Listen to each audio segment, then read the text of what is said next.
దేవుని వాక్యములో నుండి ఆదికాండము 6వ అధ్యాయము 5వ వచనాన్ని మనం ధ్యానం చేద్దాం. ఆదికాండము 6వ అధ్యాయము 5వ వచనాన్ని మనం ధ్యానం చేద్దాం. నరుల చెడుతనము భూమి మీద గొప్పదనియు, వారి హృదయం యొక్క తలంపులన్నీ ఎల్లప్పుడూ కేవలము చెడ్డదని యెహోవా చూచి. మన వినికిడిలో పరిశుద్ధాత్ముడి మాటను ఆశీర్వదించునుగాక. ప్రియులారా, ఈ రాత్రి మనము ధ్యానించనయున్న అంశము పేరు చూచుచున్న దేవుడు. ఏదో ఒకసారి అనండి అందరూ. చూచుచున్న దేవుడు అనే అంశాన్ని మనము ధ్యానం చేయనయున్నాం. జాగ్రత్త కలిగి దేవుని వాక్యము మీద శ్రద్ధ ఉంచాలని ప్రభు పేరిట మనం చేస్తున్నాం. నేను ఎందుకు పెందలాడి పంపామంటే, ఈరోజు ఎక్కువసేపు ఉంచడానికి నేను పెందలాడి పంపాం. ఎందుకంటే మా పాస్టర్ గారు అనేవాళ్ళు, బ్రదర్ జి దావిదరాజు గారు, మా గురువు గారు, ది పెంతెకోస్తు మిషన్, ఆయన అంటుండేవాళ్ళు, మొదటి రోజు మీటింగ్ ప్రభావం రెండో రోజు మీద ఉంటుందంట. అందుకని మొదటి రోజు ఒక అర్ధగంట ముందు పంపితే ఆఖరి రోజు 2 గంటలు ఎక్కువసేపు ఉంచవచ్చు అంట. అంటే దాన్ని బట్టి మీరు అర్థం చేసుకోవచ్చు. 2 గంటలు అంటే నేను ఎన్నిటికి పంపారు, ఇప్పుడు 2 క్యాలిక్యులేట్ చేసుకుంటే అర్థమైపోయింది మీటింగ్ ఎన్ని గంటలకు అయిపోతాం. కానీ మీలో దేవుని బిడ్డలు అందరూ శ్రద్ధగా వింటారని నేను భావిస్తున్నాను. దేవుని బిడ్డల వరకు చేతులు ఎత్తండి. అందరూ దేవుని బిడ్డలేగా. అయితే ఈ రాత్రి 4 అయినా ఇబ్బంది ఏమీ లే. Praise the Lord. ఈ ఆదికాండము 6వ అధ్యాయం 5వ వచనములో దేవుని వాక్యము ఈ విధంగా మాట్లాడుతుంది. నరుల చెడుదనము భూమి మీద గొప్పదనియు, వారి హృదయం యొక్క తలంపులలోని ఊహ అంతయు ఎల్లప్పుడూ కేవలము చెడ్డదని యెహోవా చూచి అని వ్రాయబడింది. ఆకాశమందున్న దేవుడు భూమి మీద ఉన్న మనుషులను గమనిస్తూ ఉన్నాడంట. ఆయన అలా గమనిస్తూ ఉన్నప్పుడు నరుల హృదయాన్ని దేవుడు చూస్తే వారి హృదయము, తలంపు, ఊహ ఎప్పుడు చెడ్డవిగా దేవునికి కనబడుతూ ఉన్నాయంట. నేను ఈ మాట చదువుతున్నప్పుడు నాకు అర్థమైన భావం ఏమిటంటే, ఆయన అన్నాడు కదా, నీ ప్రాకారములు నిత్యము నా ఎదుట ఉన్నవి అని అంటాడు. అంటే ఆయన ఎదుట మనల్ని పెట్టుకున్నాడు. అరచేతుల మీద ఎందుకు దేవుడు చెక్కుకున్నాడంటే, నిన్ను నన్ను ప్రతి క్షణము దేవుడు చూడటానికే.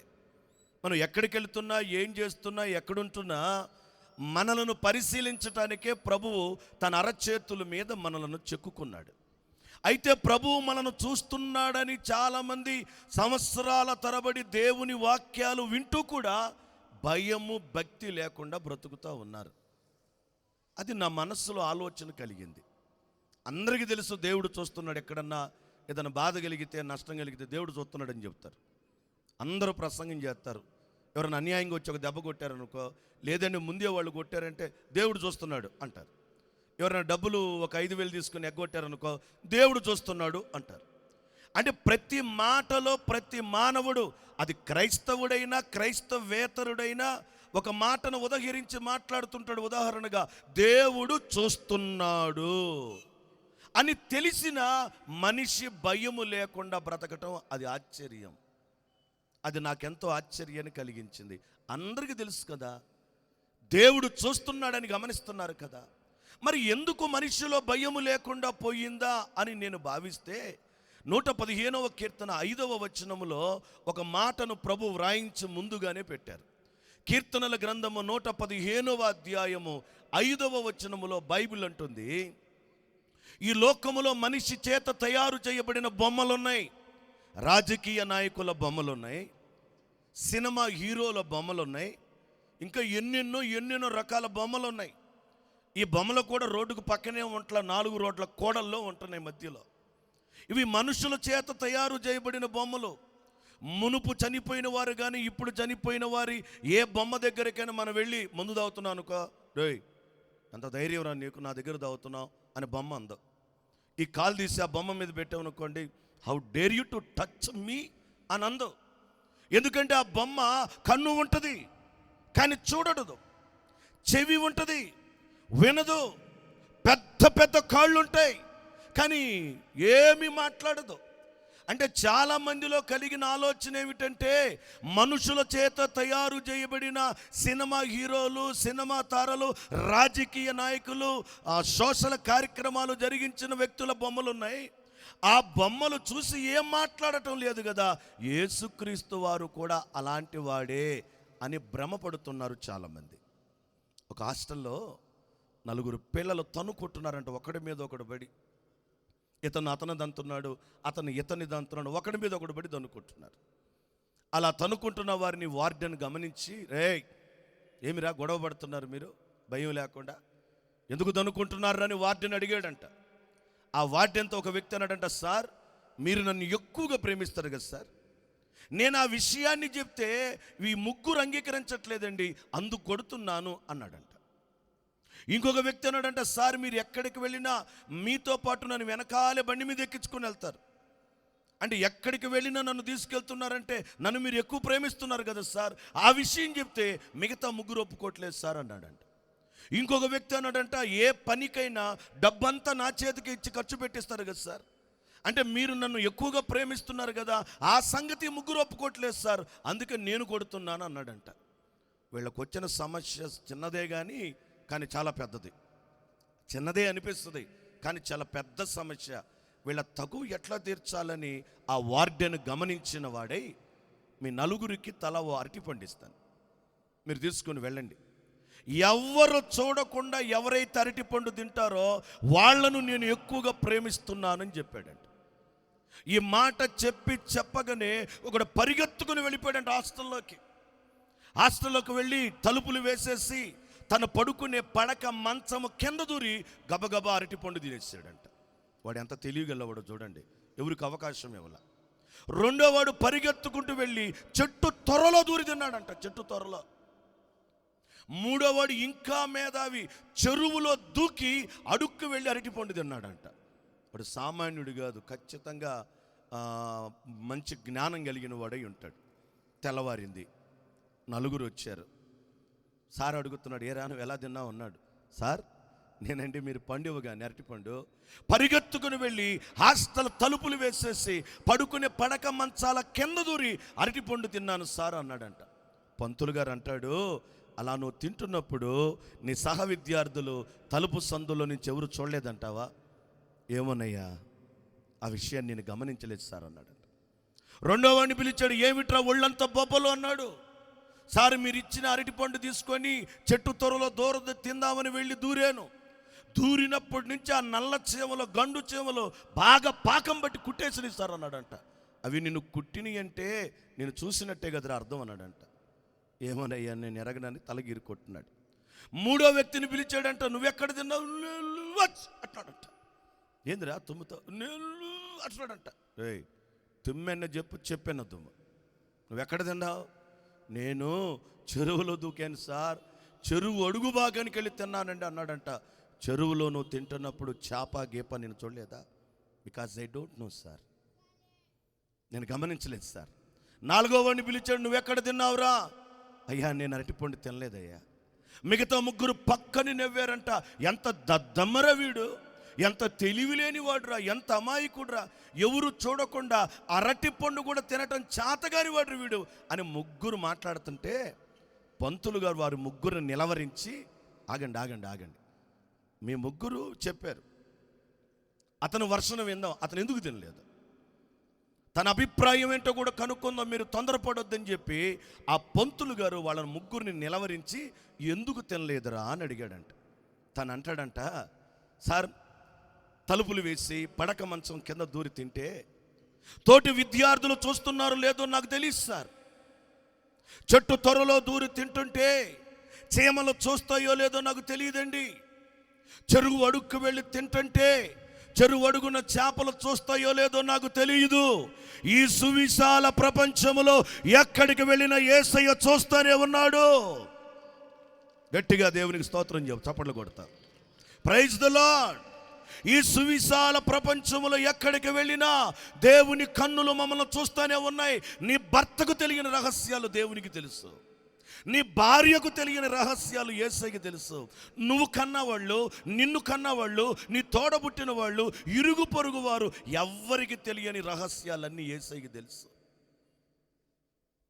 యేసయ్యకు తెలియని లోకములు ఏది లేదు. చాలామంది అనుకుంటారు నా గురించి యేసయ్యకి తెలియదు.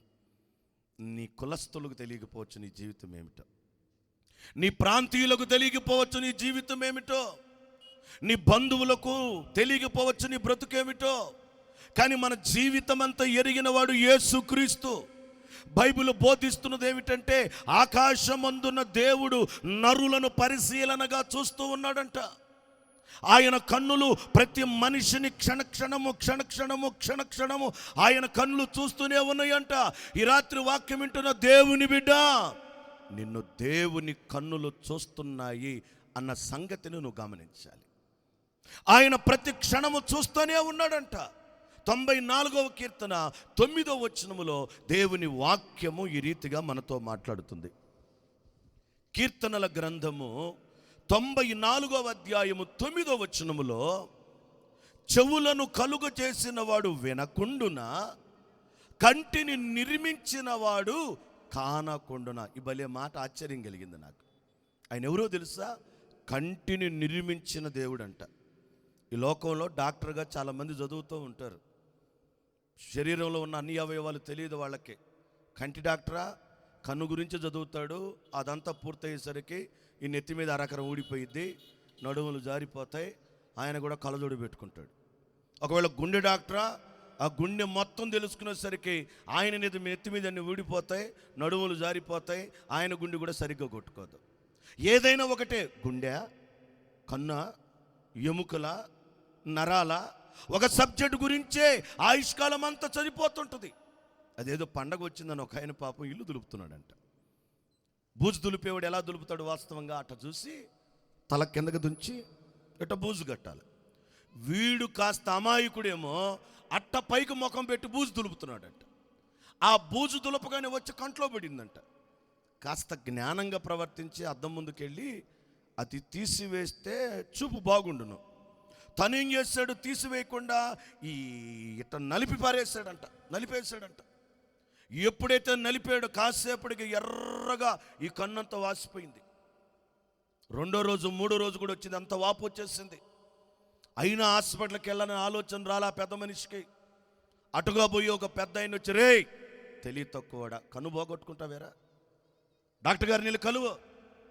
ఏంటా కన్ను ఎర్రగా ఎలా ఉందో చేసావా, రక్తపు గుడ్లాగా, ముందు వెళ్ళు డాక్టర్ గారిని కలువని చెప్తే ఇతనంట డాక్టర్ గారి దగ్గరికి వెళ్ళాడంట.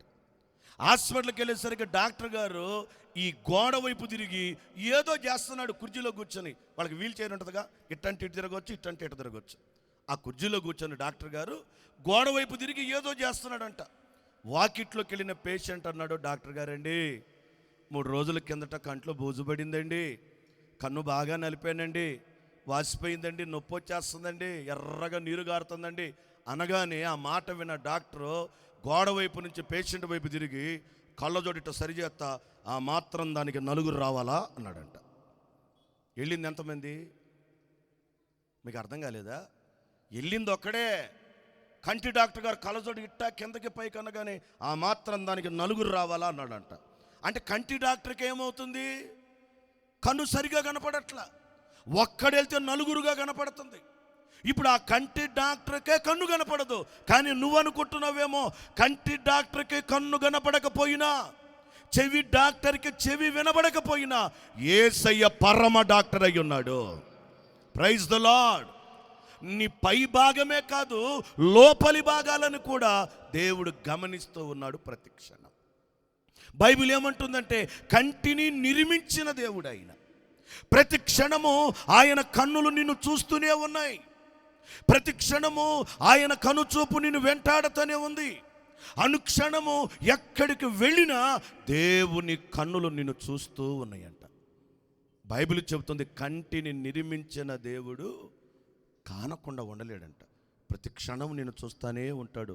నువ్వేం చేస్తున్నావు, ఎలా ఆలోచిస్తున్నావు, నీ హృదయంలో ఏముంది, బయట ఎలా ఉన్నావు, పాస్టర్ గారి దగ్గర ఎలా ఉన్నావు, సంఘంలో ఎలాగున్నావు, పెళ్ళికి వెళ్తే ఎలా ఉంటున్నావు, చావు దగ్గరికి వెళ్తే ఎలా ఉంటున్నావు, ఫంక్షన్ల దగ్గరికి వెళ్తే ఎలా ఉంటున్నావు, బంధువుల దగ్గర ఎలా ప్రవర్తిస్తున్నావు, దేవుని మందిరానికి వచ్చినప్పుడు ఎలా ప్రవర్తిస్తున్నావు, నీ వైఖరి అంతటిని ప్రతి క్షణము దేవుని కన్నులు చూస్తూనే ఉన్నాయంట. నువ్వు ఎక్కడికైనా వెళ్ళు, ప్రతి క్షణము దేవుని కన్నులు నిన్ను నన్ను చూస్తున్నాయని దేవుని వాక్యము స్పష్టంగా చెబుతుందండి. ఎక్కడది? సామెతల గ్రంథములో అనుకుంటా 15వ అధ్యాయము, సామెతల గ్రంథము 15వ అధ్యాయము 3వ వచనములో బైబిల్ ఇలా మాట్లాడుతుండే. 15వ అధ్యాయము 3వ వచనం, సామెతల గ్రంథం, యెహోవా కన్నులు ప్రతి స్థలము మీదుండును, అవి చెడ్డవారిని మంచివారిని చూస్తూ ఉన్నాయంట. ఒకసారి నా వైపు చూడండి మీరంతా. దేవుని కన్నులు ప్రతి స్థలములో ఉన్నాయంట. మనం ఈ 4 స్తంభాల సెంటర్లో ఉన్నాం, పాయకాపురానికి దగ్గరగా. ఇక్కడే కాదంట, ఈ విజయవాడ అంతా దేవుని కన్నులు చూస్తూనే ఉన్నాయంట. అయితే ఒక మాట, ఎవరెవరిని చూస్తున్నాయంట? మంచివారిని చెడ్డవారిని. మిమ్మల్ని అడగకూడదు, కానీ అడగాలనిపిస్తుంది. మీలో మంచోళ్ళంతా దేవుని స్తోత్రం చెప్పండి. ఏంది ఇట్లా అంటున్నారు వెంటనే? నాకు కొంచెం, నేను కూడా కళ్ళతో చూడాలి కదా ఎవరెవరు చేతులు ఎత్తారని. అంటే నాకేం వివేచన వరం లేదు, కానీ చూస్తే గుర్తుపెట్టే వరం ఉంది. చూస్తే ఇంకోసారి మీలో మంచోళ్ళంతా దేవుని స్తోత్రం చెప్పండి. Praise the Lord. ఇది ఇంకా కఠినమైన ప్రశ్న, 10వ క్లాసులో కూడా రాదు ఇది. మీలో ఎవరైనా చెడ్డవాళ్ళు ఉంటే చేతులు ఎత్తండి. ఈ తల్లిగారు వెంటనే చేయెత్తేసారు. ఇక్కడ ఏంటి మీరు దించేశారు? ఈ అబ్బాయి వీడియో అటు తిప్పి ఫోటో తెస్తాడనా? అన్నోళ్ళకి తెలియకపోయి దేవునికి తెలుసు కదా మనం మంచోళ్ళవా చెడ్డోళ్ళవని. నన్నైతే అడిగితే చెడ్డోళ్ళు ఎత్తమంటే ముందు నేను ఎత్తేస్తాను. నేను మంచోడును అని అనుకోవట్లేదు. నేను మంచోడిని అయితే నా యేసయ్య భూలోకానికి రావాల్సిన అవసరంలా. చెడ్డవాడినైనా నన్ను మార్చుకోవటానికి యేసయ్య పరలోకం నుంచి వచ్చాడు. దేవునికి స్తోత్రం కలుగును గాక. బైబిల్ బోధిస్తుంది, యెహోవా కన్నులు ప్రతి స్థలము మీద ఉన్నాయంట. అవి మంచివారిని చెడ్డవారిని చూస్తున్నాయంట. ఇంచుమించు 22 సంవత్సరాల నుంచి నేను దేవుని సేవ చేస్తున్నాను. నా 18వ సంవత్సరం అప్పుడు వచ్చాను దేవుని సేవ చేయటానికి. ఈ 22 సంవత్సరాలుగా సేవ చేస్తా ఉన్నా నాకు ఒక పెద్ద మిస్టరీ. ఏది? మంచోళ్ళు ఎవరా చెడ్డోళ్ళు ఎవరా, మంచోళ్ళు ఎవరా చెడ్డోళ్ళు ఎవరా, మంచోళ్ళు ఎవరా చెడ్డోళ్ళు ఎవరా. చివరికి ఒక ముగింపుకు వచ్చా. ఎవరు మంచోళ్ళు ఎవరు చెడ్డోళ్ళు అని ఒక ముగింపుకు వచ్చా. ఎవరు మంచోళ్ళు ఎవరు చెడ్డోళ్ళు అంటే విన్న వాక్యానుసారంగా నడిచేవాళ్ళు మంచోళ్ళు. ఇప్పుడు మీలో మంచోళ్ళు దేవుని స్తోత్రం చెప్పండి. జాగ్రత్త, చూడటమే కదా వింటున్నాడు కూడా. ఎవరు మంచోళ్ళంటే విన్న వాక్యానికి అనుగుణంగా ఎవరు జీవిస్తున్నారో ప్రవర్తిస్తున్నారో వాళ్ళు మంచోళ్ళు. ఎవరయ్యా చెడ్డోళ్ళంటే ఎన్ని మాటలు విన్నా కొంతమందిలో మార్పు రాదండి. ఎన్ని ప్రసంగాలైన విన్నాయి. ఎక్కడో నేను విన్నా, ఆ పాస్టర్ గారు ఒక ఆయనకి బాప్తీసం ఇవ్వడానికి కాలువ దగ్గరికి తీసుకెళ్ళాడంట. ఆయన నీళ్ళలో ముంచగానే జేబులో ఉన్న బీడీ బయటకు వచ్చిందంట. మరి ఏమిరా నీళ్ళలో మునగటానికి కొత్త బీడీ తెచ్చామంటే మునిగితే చలిపుట్టదా అన్నాడంట. అంటే నీళ్ళలో మునిగితే చలి పుట్టిద్దని ఆ పట్టకుండా ఉండటానికి ముందే బీడీ తెచ్చుకున్నాడు. ఇంకా నేను సీసా తెచ్చుకోలే. అసలు చలి పట్టకుండా ఉండాలి. వాక్యం వింటున్న మనతో బైబిల్ చెప్తుంది, దేవుని కన్నులు ఆకాశము నుండి చూస్తూ ఉన్నాయి.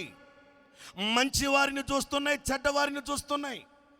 ఎవరు మంచి అంటే రాత్రి పగలు పాడేవాళ్ళు, ప్రార్థించేవాళ్ళు, ప్రసంగాలు చేసే మేమే కాదు. ఎవరు మంచి వాళ్ళంటే వాక్యము విని వాక్యము చదివి వాక్యానుసారముగా ఎవరు నడిస్తే వాళ్ళు మంచోళ్ళు. కొంతమంది ఎన్ని వాక్యాలు విన్నా మార్పు ఏమి రాదు. ఎన్నైనా విన్నాయి, కొంతమందిలో మార్పు ఉండదు. ఒక పాస్టర్ గారు హిమాలయ పర్వతాలకు వెళ్ళాడంట.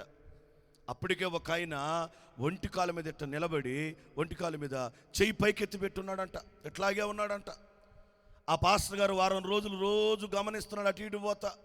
ఈయన చెయ్యి ఎత్తి ఇలాగే పెట్టున్నాడు, ఒంటికాల మీద నిలబడి ఈ కుడి చెయ్యి పైకెత్తాడంట. అటుగా వెళుతున్న పాస్టర్ గారు వారం రోజులుగా గమనించి ఓ రోజు తెగింపు చేసి అడిగాడు, అయ్యా తమరెవరయ్యా? ఒక వారం 10 రోజులుగా నేను గమనిస్తుండే మిమ్మల్ని. ఈ చెయ్యి ఇలాగే పెట్టారు, ఎండబడుతున్నారు, పడుకుంటున్నారు, కూర్చుంటున్నారు, లేస్తున్నారు, కానీ కుడి చేతి మాత్రం ఎండగడుతున్నారయ్యా. ఆ చెయ్యి కిందకి దించయ్యా. ఇప్పటికే చెయ్యి ఎండిపోయిందయ్యా, నరాలు బయటపడ్డాయి, పూర్తిగా చెయ్యి సచ్చుబడక ముందే చేతిని కిందకి దించు అన్నాడంట. ఆయన అడిగాడంట, నువ్వేడురా అన్నాడంట. నేను పాస్టర్ గారినండి, ఏసై పని చేస్తా. రేయ్, నాకు ఏసై అన్నా ఏసై బిడ్డలన్నా భలే కోపం నాకు, వెళ్ళి ఇక్కడి నుంచి అన్నాడంట. నేను వెళతాను కానీ నా మాటినయ్యా, ఆ చెయ్యి కిందకి దించయ్యా, ఇప్పటికే కండ కరిగిపోయింది, నరాలు బయటకు వచ్చాయి, ఎముకలను చర్మము కప్పినట్టుగా కనబడుతుంది, పూర్తిగా చెయ్యి సచ్చుబడక మునిపే కిందకు దించంటారే. ఈ చెయ్యి గతంలో చాలా మందిని కొట్టా, అందుకని ఈ చేతిని ఎండబెడుతున్నా, ఇక్కడి నుంచి మర్యాదగా వెళ్ళిపో అన్నాడంట. వెళతాను కానీ చెయ్యి కిందకి, నీకు మర్యాదగా చెప్తున్నా, వెళ్ళి ఇక్కడి నుంచి అంటున్నాడంట. నేను వెళతాను కానీ చెయ్యి కిందకి దించయ్యా, కొట్టాలనే ఉద్దేశం చేతిలో పుట్టింది కాదయ్యా, హృదయంలో పుట్టిందయ్యా, హృదయమును మార్చగలిగిన దేవుడు యేసు ఒక్కడే అని ఆయనకి చెప్పాడంట. నా చెవుల దగ్గర యేసై గురించి చెప్పొద్దు, చెప్పాగా నీకు గతంలో ఈ చేత్తో చాలా మందిని కొట్టా, అందుకని చేతిని ఎండగడుతున్నాడంట. నా మాటిని బాబయ్యా, నా మాటినయ్యా, ఆ చేతులు కిందకి దించు బాబు, కొట్టాలనే ఉద్దేశం చేతిలో కలగలేదు నాయన, హృదయంలో నుండి వచ్చిన ప్రేరేపణ అయ్యా, నా మాట వినంటే ఎంత చెప్పినా పాస్టర్ గారు అంటలేదని ఈ ఎడం చేత్తో లాగిచ్చి తన్నాడంట ఒక తన్ను. ఇప్పుడు చెప్పండి, ఎంత కుడి చెయ్యి ఎందుకు ఎండగడుతున్నాడు అయ్యగారు? గతంలో చాలామందిని కుడి చేత్తో కొట్టాడు, ఇప్పుడు ఆ చేతిని ఎండబెట్టాడు. ఇప్పుడు ఈయన ఎంత చెప్పినా వెళ్ళలేదని ఇప్పుడు ఏం చేశాడు? ఎడం చేత్తో కొట్టాడు. అంటే ఈ చేతిని కూడా ఏం చేయాలా? ఎవరు మంచోళ్ళు ఎవరు చెడ్డోళ్ళు అంటే కొంతమంది ఎన్ని ప్రసంగాలని విన్నాయి, బూతులేమి మానరు, మాట్లాడుతూనే ఉంటారు, అబద్ధాలు ఆడుతూనే ఉంటారు, సాడీలు చెప్తూనే ఉంటారు, వడ్డీలకు దిప్పుతూనే ఉంటారు, లంచాలు దండుకుంటూనే ఉంటారు, దురాలోచనలు చేస్తూనే ఉంటారు, పరస్త్రీ పరపురుషుల వ్యామోహం మనసులో కలుగుతూనే ఉంటుంది. వాక్యం వింటున్న నీతో బైబిల్ చెప్తుంది, ఆయన నిన్ను చూస్తూనే ఉన్నాడు. మనిషి పై రూపం, పై వేషం, పై భాష చూడొచ్చు, కానీ దేవుడు రెండు భాగాలుగా ప్రార్థనకి వెళ్ళే వారిని విభజించాడు. మంచివారిని చూస్తున్నాడంట, చెడ్డవారిని చూస్తున్నాడంట. ఎవరు మంచివారంటే విన్న వాక్యానికి లోబడిన వాడే మంచివాడు. ఎవరు చెడ్డవాడంటే ఎన్ని సంవత్సరాలు ప్రార్థనకి వెళ్ళినా మార్పు లేనుడు చెడ్డోడు. నేనేమంటున్నానో తెలుసా?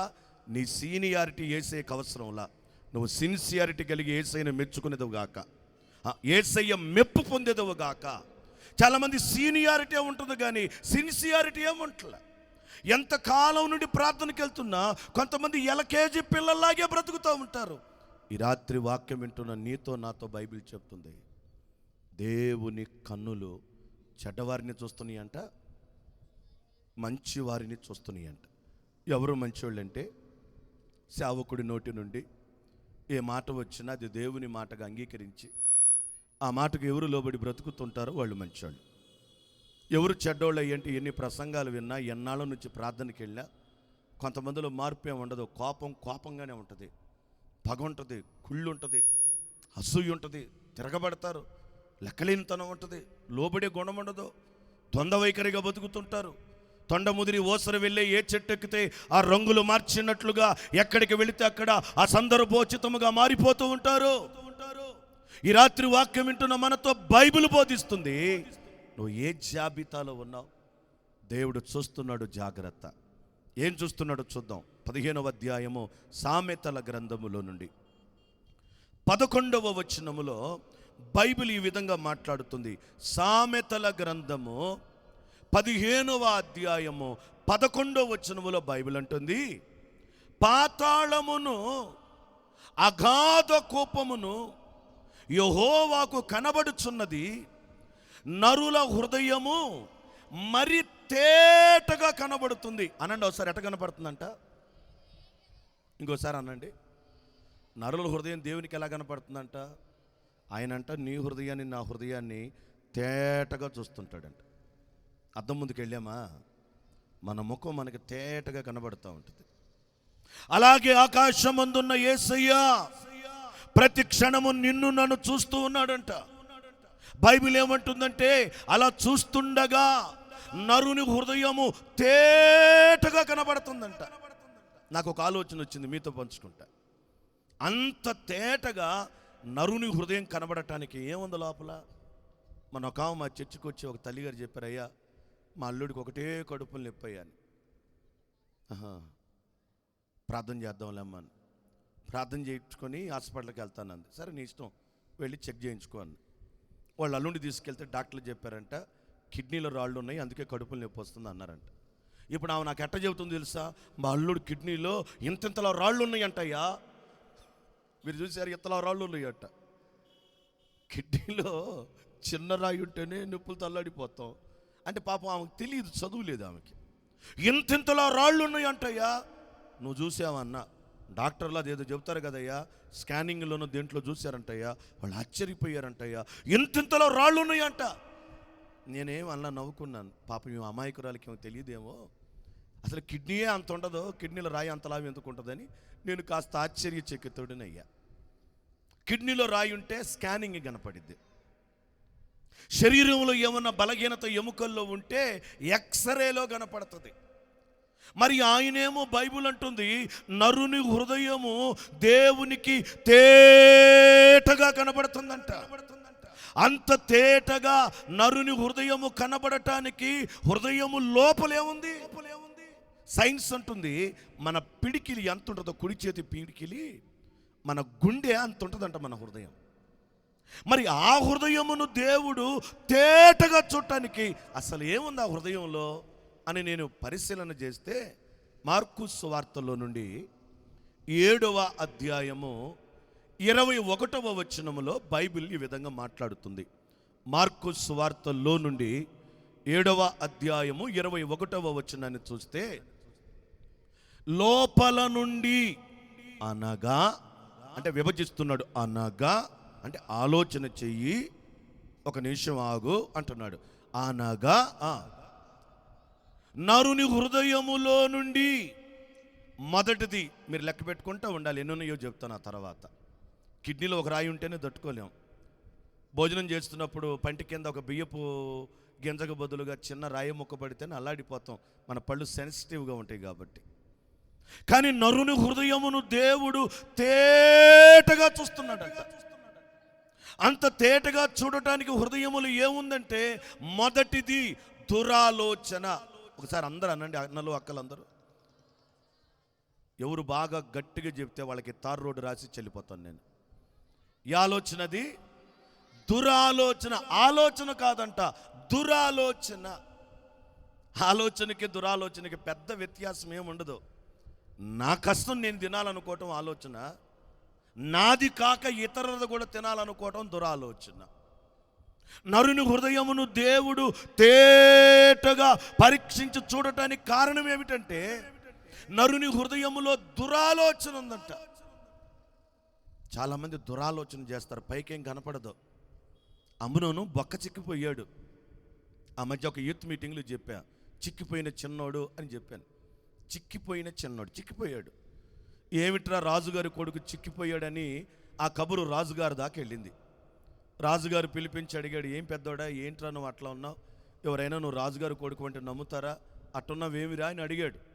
ఆయన చెప్తాడు, ఏమి లేదు నాయనా, నా చెల్లెలు చపాతీలు చేసి పెడితే నేను తినాలని ఉంది, ఆ దిగులుతో నేను ఇట్టగా అయిపోయిన అన్నాడు. ఊరే అంతేనా, చెల్లెల్ని పంపిస్తాను, వేడివేడిగా చపాతీలు చేసి దాంట్లోకి ఏదో కూర చేస్తా తిందుగాని వాళ్ళ నాన్నగారు పంపాడు. ఆయన మనసులో దురాలోచన వేరు, తండ్రితో పంచుకుంటున్న మాటలు వేరు. ఈ రోజున చాలా మంది ప్రార్థనలు ఒకలాగుంటున్నారు. ఏం పేరు నీ పేరు? పేరు వేసావే కానీ మనిషి యాకోబు. పేరు ఒకళ్ళది, గొంతు ఒకళ్ళది, వాసన ఒకళ్ళది, స్వభావం ఒకళ్ళది. ఈ రోజున చాలా మంది పైకేమో ఆలోచన, లోపలేమో దురాలోచన.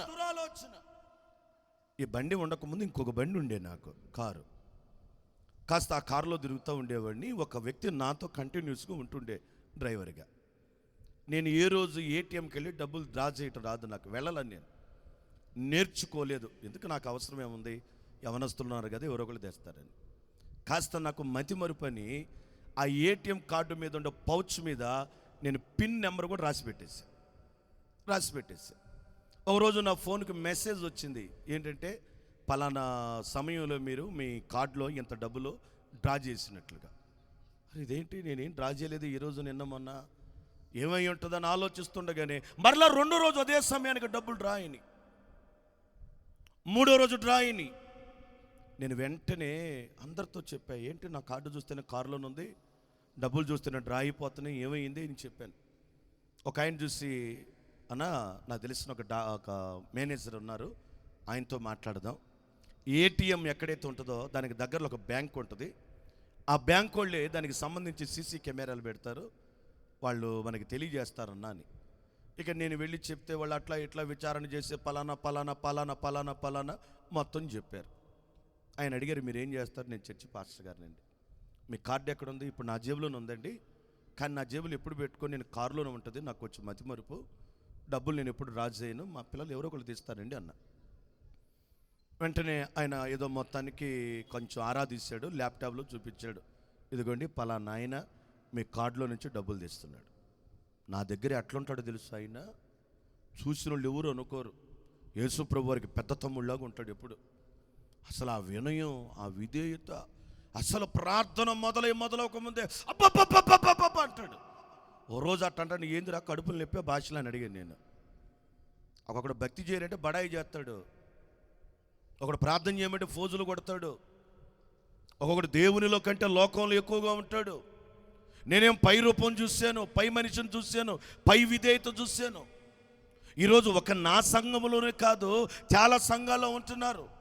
యేసు ప్రభు ఏం చెప్పాడంటే, మీరు నాకు శిష్యులుగా చేయమంటే ఎవడో ఒకడు జ్ఞానం ఉపయోగించి ఒక ముఠాన్ని తనకు శిష్యులుగా చేసుకుంటూ ఉంటాడు, తను చెప్పినట్టు వినేటట్టుగా. ఆ మనిషిని చూస్తేనేమో అలా అనిపించట్లేదు. ఆయన 3 సార్లు ఎట్ ద సేమ్ టైం ఒకే సమయంలో ఒక 5 నిమిషాలు అటు ఇటు ఒకే ప్రాంతం నుండి డబ్బులు డ్రా చేశాడు. ఆయన అన్నాడు, మీరు ఏమనుకోకపోతే మీరు అనుమతిస్తే పోలీసులకు ఫిర్యాదు చేద్దాం, తంతారు పోలీసులు, లోపలేస్తారు, మీరు పోగొట్టుకున్న డబ్బు కంటే ఎక్కువ ఇస్తారు. నేను అన్నాను, అతను తప్పేమీ లేదండి, నాదే తప్పు. ఎవరిని కూడా ఎక్కువగా నమ్మకూడదని నేనే చెప్తుంటాను, మీకు కూడా అదే చెప్తున్నా, ఎవరిని నమ్మమాకండి. ఇది ఎవరిని నమ్మే రోజులు కాదు ఇవి. కొత్త పాట చేస్తున్నాను క్యాసెట్లో, అన్న పర్లేదు పాడదామన్నా, పాడదామా, మీరు ఇబ్బంది ఏం లేదుగా. Praise the lord.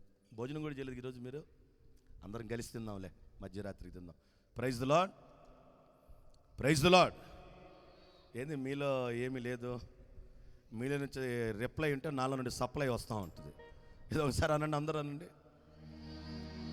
హల్లెలూయా అంటున్నారా, సాలేయా అంటున్నారా? ప్రేమించితివా మోసపోతివా,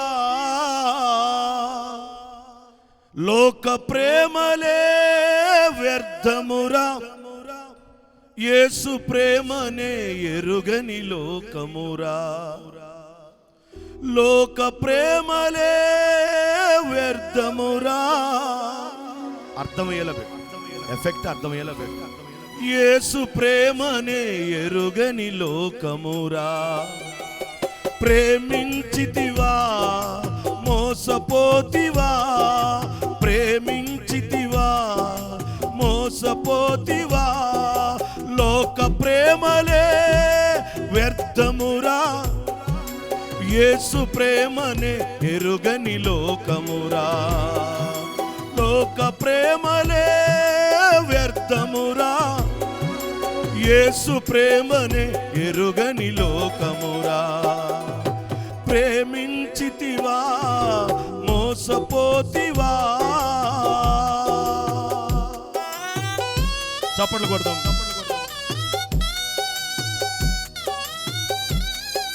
స్తోత్రమయ్యా.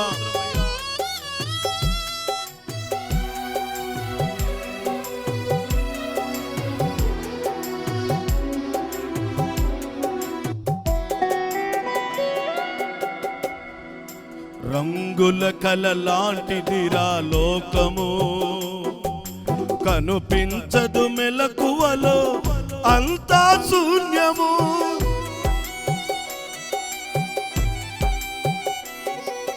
రంగుల కల లాంటిదిరా లోకము, కనుపించదు మెలకువలో అంతా శూన్యము. మోసపోకురా, అది నిజము కాదురా, మోసపోకురా, అది నిజము కాదురా. ఆశపడకురా, అది చేదు చిరకరా, ఆశపడకురా, అది చేదు చిరకరా. రంగుల కల లాంటిదిరా లోకము, కనుపించదు మెలకువలో అంతా శూన్యము. వాక్యం వింటున్న నీతో దేవాతి దేవుడు సూటిగా మాట్లాడుతూ చెప్తున్న మాట ఇది. రంగుల కల లాంటిదిరా లోకము, కనుపించదు మెలకువలో అంతా శూన్యము. ఈ రోజుల్లో చాలా మంది ఇదే వాస్తవం అనుకొని జీవితాలు పాడు చేసుకుంటున్నారు. 2015లో ఒక పాటల క్యాసెట్ రిలీజ్ చేశాను, తెల్ల పావురం అని పాటల క్యాసెట్. ఆ రోజు అధ్యక్షులు పాస్టర్ పాలసోదరి గారే అధ్యక్షులుగా ఉన్నారు మా సభలలో. ఆ పాటల క్యాసెట్ రిలీజ్ చేశాను. అప్పట్లో ఆ క్యాసెట్లో ఏమని పెట్టానంటే, నిన్ను చూడక ఉండలేనని మాటలు విన్నావా, నీవు లేకపోతే బ్రతుకలేనని రాతలు చదివావా. ఆ ఎఫెక్ట్ వచ్చి తగ్గింది పాట అర్థమైతే. నిన్ను చూడక ఉండలేనని మాటలు విన్నావా, నీవు లేకపోతే బ్రతుకలేనని రాతలు చదివావా. ప్రేమంటేనే తెలియని మనుషుల గారడి చెల్లెమ్మ, ప్రేమ పేరుతో మోసపోతే అది ఆరడి బ్రతుకమ్మా.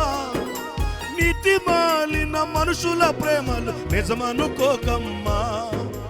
ఎండమావిలో ఎన్నడూ దాహం తీరదే చెల్లెమ్మా. ఆకాశంలో పక్షులు వెళతా ఉంటాయి, వేటగాడు చేతి నిండా గింజలు పట్టుకొని ఉంటాడు. ఈ పక్షులని సమూహంగా వచ్చేదాకా ఎదురు చూస్తూ ఉంటాడు. దగ్గరకు వస్తుండగానే చేతిలో ఉన్న గింజలు ఇసురుతాడు. ఆ పక్షులు అనుకుంటుండే, నా ఆకలి తీర్చేదానికి దేవుడు చల్లిన నూకలని. అమాంతంగా వస్తున్నాయి. తింటుండగానే వేటగాడు తన హృదయలో ఉన్న ఆలోచన, దురాలోచన పట్టుకోవాలని వెంటనే వల విసురుతాడు. ఎగిరిపోకుండా పట్టుకుంటాడు, జారిపోకుండా మెడలు విరిసి మంటల్లో కాల్చుకొని తినేస్తాడు. ఈ లోకంలో కూడా చాలా మందిని ఈ రంగుల జీవితం ఆకర్షిస్తుంది. దేవుని సేవకుడిగా, ప్రేమతో ఒక అన్నగా దేవుని సేవకుడిగా చెప్తా ఉన్నా. ఆ పాటలో మొదటి చరణం ఏమని పెట్టామంటే, రంగుల ఆకర్షణలే విత్తనాలయ్యేనా, రాకాసి మూకల స్నేహాలు నీకు ఉరులుగా మారేనా. ఆకలి తీర్చగా చల్లిన నూకలు కావే చెల్లెమ్మా. ఆశతో వెళ్ళి వాలితే నీకు ఉరులే చెరలమ్మా. గుండెలో గుచ్చి మంటలో కాల్చే మాయే ప్రేమమ్మా. యవ్వన కాలపు కామపు చేష్టలు ప్రేమనుకోకమ్మా. రంగుల ఆకర్షణలే విత్తనాలయ్యేనా, రకసి ముకల స్నేహాలు నీకు ఉరులుగా మారేనా. రంగుల ఆకర్షణలే విత్తనాలయ్యేనా, రకసి ముకల స్నేహాలు నీకు ఉరులుగా మారేనా. ఆకలి తీర్చగా చల్లిన నూకలు కావే చెల్లెమ్మా. ఆశతో వెళ్ళి వాలితే నీకు ఊరులే చెరలమ్మా. గుండెలో గుచ్చి మంటలో కాల్చే మాయే ప్రేమమ్మా. యవ్వన కాలపు కామపు చేష్టలు ప్రేమనుకోకమ్మా అని అనగానే చాలా మంది మదిలాడే ప్రశ్న, మరి లోక ప్రేమ చూడకపోతే ఉండలేనని కవిత్వంలా చెప్పారు, ఆకర్షిస్తుంది విత్తనాల్లాగా అన్నారు. మరి నిజమైన ప్రేమ ఏంటని అడిగితే, నీ కొరకే తన ప్రాణం పెట్టిన ప్రేమను చూడమ్మా. నిన్ను చూడక ఉండలేని ఆ ప్రేమ నిజమమ్మా. అందరూ నిన్ను మరచినా గాని మరువని స్నేహితుడే, కొందరిలాగా మధ్యలో నిన్ను విడువని ప్రేమికుడే. రక్త కార్చి ప్రేమ లేక నీకు రాసిన నీ ప్రియుడే. రక్షణనిచ్చి రాణిగా చేసే మన యేసు రాజు గనుడే. నీ కొరకే తన ప్రాణం పెట్టిన ప్రేమను చూడమ్మా, నిన్ను చూడక ఉండలేని ప్రేమే నిజమమ్మా. నీ కొరకే తన ప్రాణం పెట్టిన ప్రేమను చూడమ్మా, నిన్ను చూడక ఉండలేని ప్రేమే నిజమమ్మా. నీ కొరకే తన ప్రాణం పెట్టిన ప్రేమను చూడమ్మా, నిన్ను చూడక ఉండలేని ప్రేమే నిజమమ్మా. అందరూ నిన్ను మరచిన గాని మరువని స్నేహితుడే, కొందరిలాగా మధ్యలో నిన్ను విడువని ప్రేమికుడే. రక్త కార్చి ప్రేమ లేఖ నీకు రాసిన నీ ప్రియుడే, రక్తమునిచ్చి రాణిగా చేసే యేసు రాజు గనుడే. లోకంలో ఎన్నో ప్రేమలు ఉన్నాయి, ఎన్నో పాటలు రాస్తా వస్తూ ఉన్నా, కానీ ఎన్ని పాటలు రాసినా నా హృదయంలో ఏదో ఒక మంట. యేసయ్య ప్రేమతో ఈ లోకపు ప్రేమ సమానమైనది కాదు. యేసు ప్రేమ మాత్రమే నిజమైన ప్రేమ. అది భర్తను మించిన ప్రేమ. వాడెవడో ప్రేమ ప్రేమ ప్రేమ ప్రేమ అని చెప్పి ఒక పాపను ప్రేమలోకి దించి 2 సంవత్సరాలు 7 నెలలుగా సహజీవనం చేస్తుండే. వాళ్ళ అమ్మ నాయనకి తెలియదు, వీళ్ళమ్మ నాయనకి తెలియదు, ఎక్కడికో వెళ్ళిపోయారు. వాళ్ళు మారుతూ వచ్చారంట. మొత్తానికి చివరికి ఢిల్లీలో తేలాడు. తను ప్రేమించిన అమ్మాయి ఇద్దరు ఒకే ఆఫీసులో పనిచేస్తుండే. ఉన్నట్టుండి 11 రోజులుగా పాప రావట్లేదంట. అందరూ అడుగుతున్నారు, ఏమిరా? అదే నీతో పాటు పనిచేసే అమ్మాయి మీ ప్రేమికురా లేదంటే ఏం చెప్పకుండా ఊరిక చిరుమందహాసం నవ్వు వదిలేస్తున్నాడంట. వాళ్ళలో ఎవరికో ఒక వ్యక్తికి అనుమానం వచ్చి పోలీసులకు ఇన్ఫర్మేషన్ ఇచ్చాడు. ఇతను రాగానే పోలీసులు ఇంటికి వెళ్ళి తాళం పగలగొట్టి చూస్తే ఫ్రిడ్జ్ నిండా మాంసం. ఏమిట్రా మాంసం అని ఓపెన్ చేస్తే కాళ్ళు ఒక ముక్క 2 ముక్కలైనవి, చేతులు 2 ముక్కలైనవి, తలకాయ వరకు ఒక ముక్క, గుండె ఒక ముక్క, ఈ భాగమంతా 6 ముక్కలు, మొత్తం 35 ముక్కలు చేసి ఫ్రిడ్జ్లో పెట్టాడంట. హుటాహుటిన పోలీసులు వెళ్ళారు, పట్టుకున్నారు. తమదైన శైలిలో అడిగారు, ఏం జరిగిందిరా? నేను అమ్మాయి కలిసి 2 సంవత్సరాలు 7 నెలలుగా సహజీవనం చేస్తున్నాం. ఇది చాలా అనుకున్నాం. ఏమైందో ఏమో ఈ మధ్య పెళ్లి చేసుకుందాం అంటుంది. పెళ్ళైతే కుదరదని చెప్పా. గట్టిగా మాట్లాడింది. కోపం వచ్చి కొట్టా, చనిపోయింది. ఏం చేయాలో తోచిపడిగాల 36 ముక్కలు చేశాను, ఫ్రిడ్జ్లో సర్దేశాను అన్నాడు. మరి ఫ్రిడ్జ్లో వాటర్ బాటిల్స్ ఉన్నాయి, నేనే దాగేది. మరి ఆహార పొట్లాలు ఉన్నాయి, డైనింగ్ టేబుల్ మీద నేనే తినేది. ప్రేమించిన ప్రేమికురాలుతో 2 సంవత్సరాలుగా 7 నెలలుగా ఈ ఇంట్లో ఉంటూ ఆ మనిషిని చంపి ఆ మాంసం సాక్షిగా నీళ్ళు ఎట్లా తాగుతున్నావురా? ఏం మనిషి నువ్వు? ఒక అన్నగా చెప్పేది ఇదే నేను. ఈ లోకంలో ఏ ప్రేమ నిజమైన ప్రేమ కాదు, యేసు ప్రేమ తప్ప. యేసు ప్రేమ నిజమైన ప్రేమ. నీ కొరకు పరలోకం వదిలిన ప్రేమ, నిన్ను నన్ను ప్రేమించి మన ప్రేమను కాంక్షించి మన కొరకు సిలువలో యవ్వనకాల రక్తమును ధారపోసిన ప్రేమ. ఆ ప్రేమను గురించి మీకు ప్రకటించాలని తన సేవకురాలి హృదయలో కలిగిన ఈ మంట పేరే ఈ సువార్త సభలో. దేవునికి స్తోత్రం. ఈ సభల ద్వారా దేవుని ప్రేమ మీకు తెలియజేయాలన్నదే మా ఉద్దేశం. ఆకాశమందున్న దేవుడు నరులను పరిశీలనగా చూస్తున్నాడంట, హృదయమును తేటగా చూస్తున్నాడంట. ఏముంది హృదయములో? అంత తేటగా దేవుడు చూడటానికంటే మనుష్యుని హృదయములో మొదటిది దురాలోచన, రెండవది ఏంటనైనా జారత్వము. పెళ్ళైన తర్వాత తప్పు చేస్తే వ్యభిచారం, పెళ్లి కాకముందు తప్పు చేస్తే జారత్వం. ఇంకో మూడోది ఏంటి? దొంగతనాలు ఉన్నాయంట చాలామంది హృదయంలో. ఏదో ఒకసారి స్తోత్రం చెప్పండి. ఏముందంట? నేను బైబిల్లో చెప్పమంట, మిమ్మల్ని దొంగలు అనేది బాబు, అట్ట కోపంగా చిరతపుల్లులాగా చూస్తున్నారు మీరు. నేను బైబిల్లో ఉన్నది చదివిస్తున్నా. ఏముందంట అక్కడ?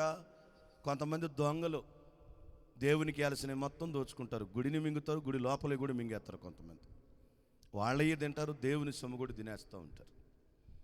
దొంగలు ఉన్నారు. క్రైస్తవుల పెద్ద దొంగలు ఎవరంటే టయాన్ని దోచుకునే దొంగలు. దేవుని సన్నిధిలో కనీసం ఒక రోజుకు 3 గంటలైన ప్రార్థన చెయ్యని దొంగలు.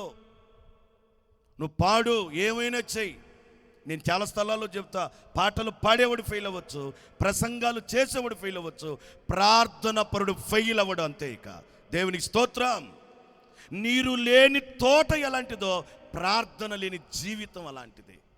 చాలామంది జీవితాలు ఎండిపోతున్నాయి, వాడిపోతున్నాయి, పడిపోతున్నాయి, చెడిపోతున్నాయి, దూరం అయిపోతున్నాయి దేవునికి. ఏమిటర్రా కారణం అంటే ప్రార్థన లేదు. ప్రార్థన దొంగ.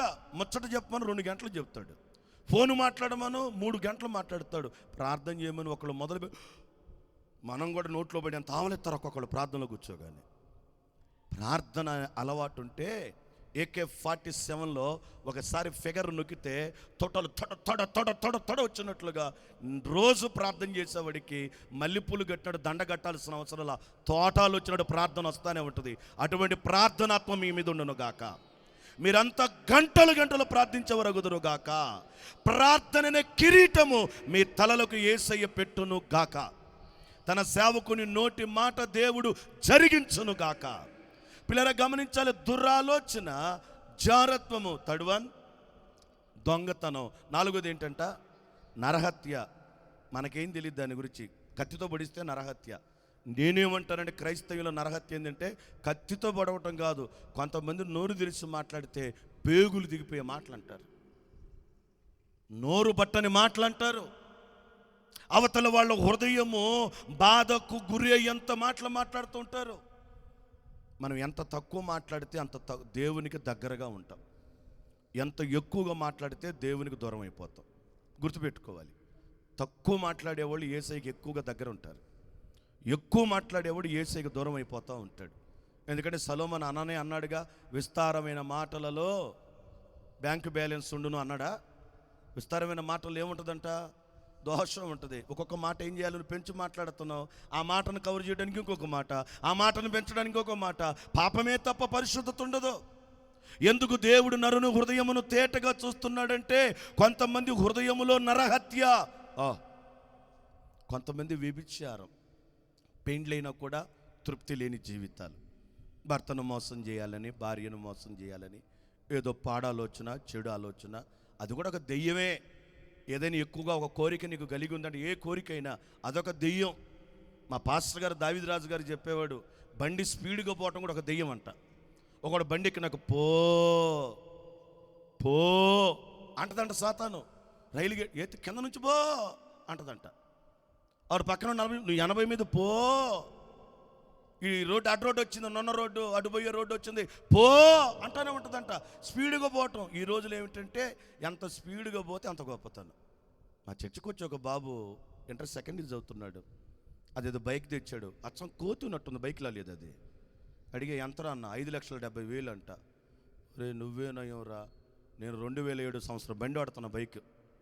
2007 సంవత్సరంలో ఒక తల్లి నాకు అప్పుడు ఒక బండి కొనిచ్చింది. ఆ బండి మీద ఇంచుమించు 2,47,000 కిలోమీటర్లు తిరిగి దేవుని పని చేశా. నా కష్టానికి గుర్తని ఆ బండిని అంతే ఉంచేసి. నువ్వేనయ్యం రా, 5,70,000 పెట్టి బండి. ఫోన్ కూడా కొన్నాను పాస్టర్ గారు అన్నాడు. ఫోన్ ఎంత అన్న? 170 అంట. అన్ని 70లే, ఒకటేమో 70, ఇంకోటేమో 570. ఎంత వచ్చింది మైలేజ్ అన్న? అది అడగొద్దు అన్నాడు. అడగొద్దంటే నాకు అర్థమైంది ఎక్కువ రాదని. ప్రార్థన చేసి అన్నాను, స్పీడ్గా వెళ్ళమాక, ఎవరికి బండి ఇవ్వమాక. స్పీడ్గా వెళ్ళనంత కాలం, ఎవరికి బండి ఇవ్వనంత కాలం మనకి, బండికి, ఇంటికి ఏ నష్టం ఉండదని చెప్పి వాడు ఏం చేశాడు, తన స్నేహితుడికి ఇచ్చాడు. అరే ఎప్పుడు నువ్వు తోలుతావు కదరా, ఈ ఒక్కరోజు నాకు ఈరా. పాస్టర్ గారు చెప్పి నేను కూడా ఉన్నా, స్లోగానే పోదాం అన్నాడు. మేము ఉండే ఏరియా నుంచి ఒక 1/2 కిలోమీటర్ ఎక్కితే బైపాస్ ఎక్కేయచ్చు, హైవే రేటు. ఇక వాడు ఆ బండి తీసుకొని హైవే ఎక్కించి పట్టించాడంటే స్పీడ్. ఆ స్పీడ్ కంట్రోల్ చేయలేక కింద పడిపోతే సిమెంట్ బ్యాగులు ఎత్తుకెళ్తున్న భారతీయ సిమెంట్ లారీ వాళ్ళిద్దరి మీద నుంచి ఎక్కిపోయింది. 5,70,000 రూపాయలు బైక్ తీసుకొచ్చి ఇంకా 10-11 గంటలు కూడా అవలా. ఊరికే టెంపరవరీ టీఆర్ ఇచ్చారు, టెంపరవరీ రిజిస్ట్రేషన్ ఇచ్చారు. వాడికి లైసెన్స్ కూడా లేదు. వాళ్ళ అమ్మ నాన్నకి ఒక్కడే కొడుకు. ఆ ఒక్కడి కొడుకు మీద ఆశ పెట్టుకొని ఏనాడో భర్త చనిపోయాడని ఆ తల్లి చదివించి వాడిని అడిగిందల్లా కాదనకుండా. నేనంటాను పిల్లల తప్పు కాదు, తల్లిదండ్రులు తప్పు. వాడు ఏడుస్తాడన్న ఏడవని మనమే నేర్పిస్తాం, పిల్లలకి అన్నీ నేర్పిస్తాం. బాధపడతారు, ఫీల్ అవుతారు, అలుగుతారు, తినరు. కడుపు మాడితే 2 రోజులకు వాడే తింటాడు. కరిసే కుక్క మొరగదు, మురిగే కుక్క కరవదంతే. మనమే ఒక మొక్క నాటగానే కర్ర స్టడీగా పెడితే మొక్క స్టడీగా వెళ్ళిపోయింది. అదే కర్ర వంకరగా పెడితే మొక్క కూడా వంకరగా ఉంటుంది. అందుకే నేను చాలాసార్లు ఆ బాపట్ల, తెనాలి, పొన్నూరు వెళ్ళేటప్పుడు మా పక్కన ఎక్కువ కూర తోటలు వేస్తారు నారా కోడూరులో. పొట్లకాయ జాన పొడవుండగానే ఇంతింతలో రాళ్ళు కట్టి పెట్టేవాళ్ళు. నేను చాలా కాలం చూసి ఓ రోజు బండి ఆపి చేలోకి వెళ్ళి ఒక రైతుని అడిగాను, ఏమండి చాలా రోజులుగా నేను చూస్తుండే ఈ పొట్లకాయకి ఎందుకండి మీరు ఇంతలో రాయి కట్టారని. స్టడీగా పెరగాలని అన్నాడు. స్టడీగా పెరగకపోతే రుచి ఉండదు ఆ కూర అన్న. కూర రుచి ఉంటుందండి, కానీ మార్కెట్లో పెడితే ఎవరు కొనరండి. అది వంకర తిరగకుండా స్టడీ ఉండాలంటే ఇంతలా రాయి కట్టాలి పుట్టుకలోనే. అప్పుడు పొడవు పెరగగలిగినంత పొడవు స్టడీగా పెరిగిద్ది అన్నాడు. నాకేమనిపించిందో తెలుసా? పొట్లకాయ కాబట్టి రాయి కట్టాలి, మన పిల్లలకైతే వాక్యమైన రాయి కట్టేదము గాక. హల్లెలూయా.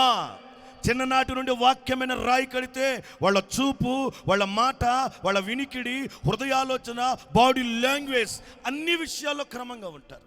అలా దేవుడు మన పిల్లలందరినీ తన నగరికి కట్టబడిన చెక్కబడిన కంబములుగా చెయ్యునుగాక.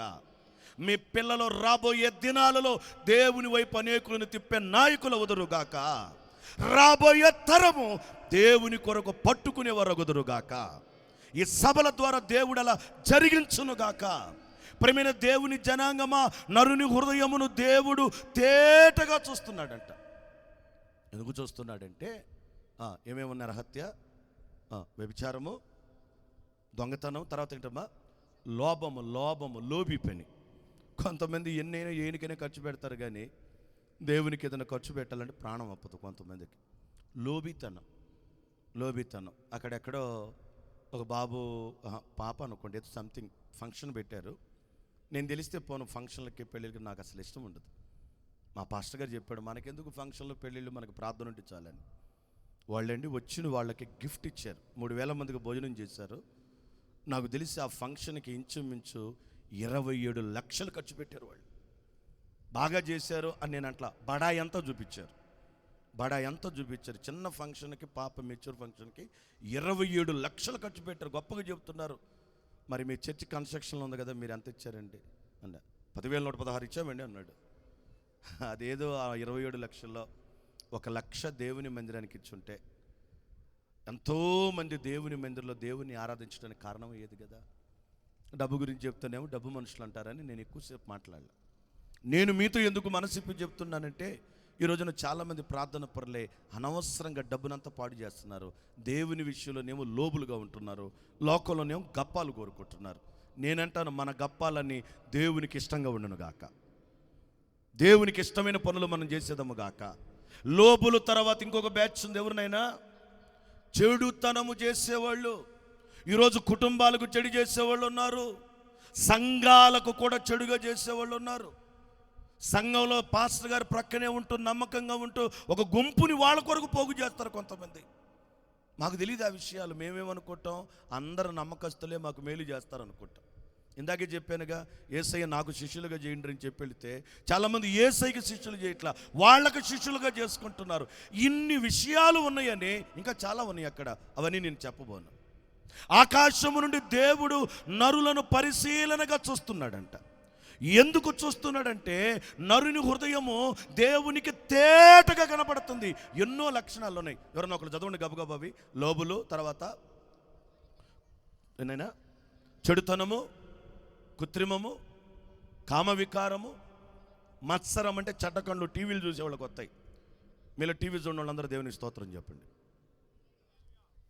ఏంటంటే మరి ఐఏఎస్ క్వశ్చన్లు అడుగుతున్నాడు, చూస్తున్నారు. హల్లెలూయా. ఒక ఆయన నాతో అన్నాడు, నేను చూడండి అన్నాడు. ఎందుకని అన్న, ఇప్పుడు టీవీ ఎవడండి కొనేది, బుద్ధి లేనాడు, అన్ని ఫోన్లో కొత్తంటే అన్నాడు. నిజమే కదా, నీ అంత జ్ఞానం మాకు లేదు అనుకున్నాను నేను. ఒకళ్ళు భలే తెలివిగా మాట్లాడతారు. దేవుడు అన్నీ చూస్తున్నాడంట. నరుని హృదయము తేటగా. అసలు ఈ మాట వినాలి మనం. ఎందుకు ఆయన వెతికేది? ఎవరి కోసం అంత తేటగా చూస్తున్నాడే? ఎవరు కావాలి ఆయనకి? 2వ దినవృత్తాంతము 16వ అధ్యాయము 9వ వచనములో దేవుని వాక్యం ఈ రీతిగా మాట్లాడుతుండే. 2వ దినవృత్తాంతము 16వ అధ్యాయము 9వ వచనములో, తన ఎడల యథార్థమైన హృదయము గలవారిని బలపరచవలనని యెహోవా కన్నులు భూలోకమంతట సంచారం చేస్తున్నాయి. Praise the Lord. దేవుడు ఎవరి కొరకు వెతుకుతున్నాడంటే, తన ఎడల యథార్థమైన హృదయం. ఒకసారి అంటారు అందరూ, ఏ హృదయం అంటది? ఎవరు కావాలంట? IAS కాదా ఆయనకి కావాల్సింది, IPS కాదా ఆయనకి కావాల్సింది, డాక్టర్సో యాక్టర్సో మాస్టర్సో కాదా ఆయనకి కావాల్సింది, లోకంలో గనులు గొప్పవాళ్ళు కాదు కావాల్సింది, లోకములో బాగా మనుషుల చేత కొనియాడబడుతున్నవారు కాదని కావాల్సింది. ఆయన కన్నులు ఎవరి కోసం వెతుకుతున్నాయి అంటే తన ఎడల యథార్థమైన హృదయము గల వారి కొరకు దేవుని కన్నులు వెతుకుతూ ఉన్నాయంట. ఆయన కన్నులు ఈ రాత్రి ఈ విజయవాడ అంతా వెతుకుతూ ఉన్నాయి. ఈ 4 స్తంభాల సెంటర్ వెతుకుతూ ఉన్నాయి. ఈ సియోను మందిర సభలకు వచ్చిన వారిని వెతుకుతూ ఉన్నాయి. ఒకవేళ రాలేకపోయినా ఈ శబ్ద యంత్రముల ద్వారా ఎంతమంది వింటున్నారో వాళ్ళందరినీ దేవుని కన్నులు వెతుకుతూ ఉన్నాయి. ఎవరు కావాలంట ఆయనకి? యథార్థవంతులు కావాలంట. యథార్థవంతుల కొరకు దేవుని కన్నులు వెతుకుతూ ఉన్నాయంట. ఆ రోజు దేవాతి దేవుడు అలా వెతుకుతూ ఉన్నాడంట. ఎక్కడుంటారు యథార్థవంతులు? ఎక్కడున్నారు యథార్థవంతులు? ఎక్కడ దొరుకుతారు యథార్థవంతులు? వాళ్ళందరి కొరకు వెతుకుతూ ఉండగా ఒక ఆయన్ని దేవుడే కనుగొన్నాడంట. ఆ దగ్గరలో ఉన్న పాస్టర్ గారిని పిలిచి, పాస్టర్ గారు పలానా ఇంటికి వెళ్ళి ఆ ఇంట్లో వాళ్ళతో నేను మాట్లాడుతానన్నాడంట. ఈ పాస్టర్ గారికి రాత్రంతా నిద్రపట్ల, ఎప్పుడెప్పుడు తెల్లవారిద్దా, నేను ఆ మనిషి దగ్గరికి వెళ్ళాలి, ప్రభు ఏదో ఆ మనిషితో మాట్లాడబోతున్నాడంట, ఆ సంగతులను గురించి ఆ వ్యక్తితో నేను కొంతసేపు ముచ్చటించాలని రాత్రంతా పాస్టర్ గారు ప్రార్థనలోనే గడిపే.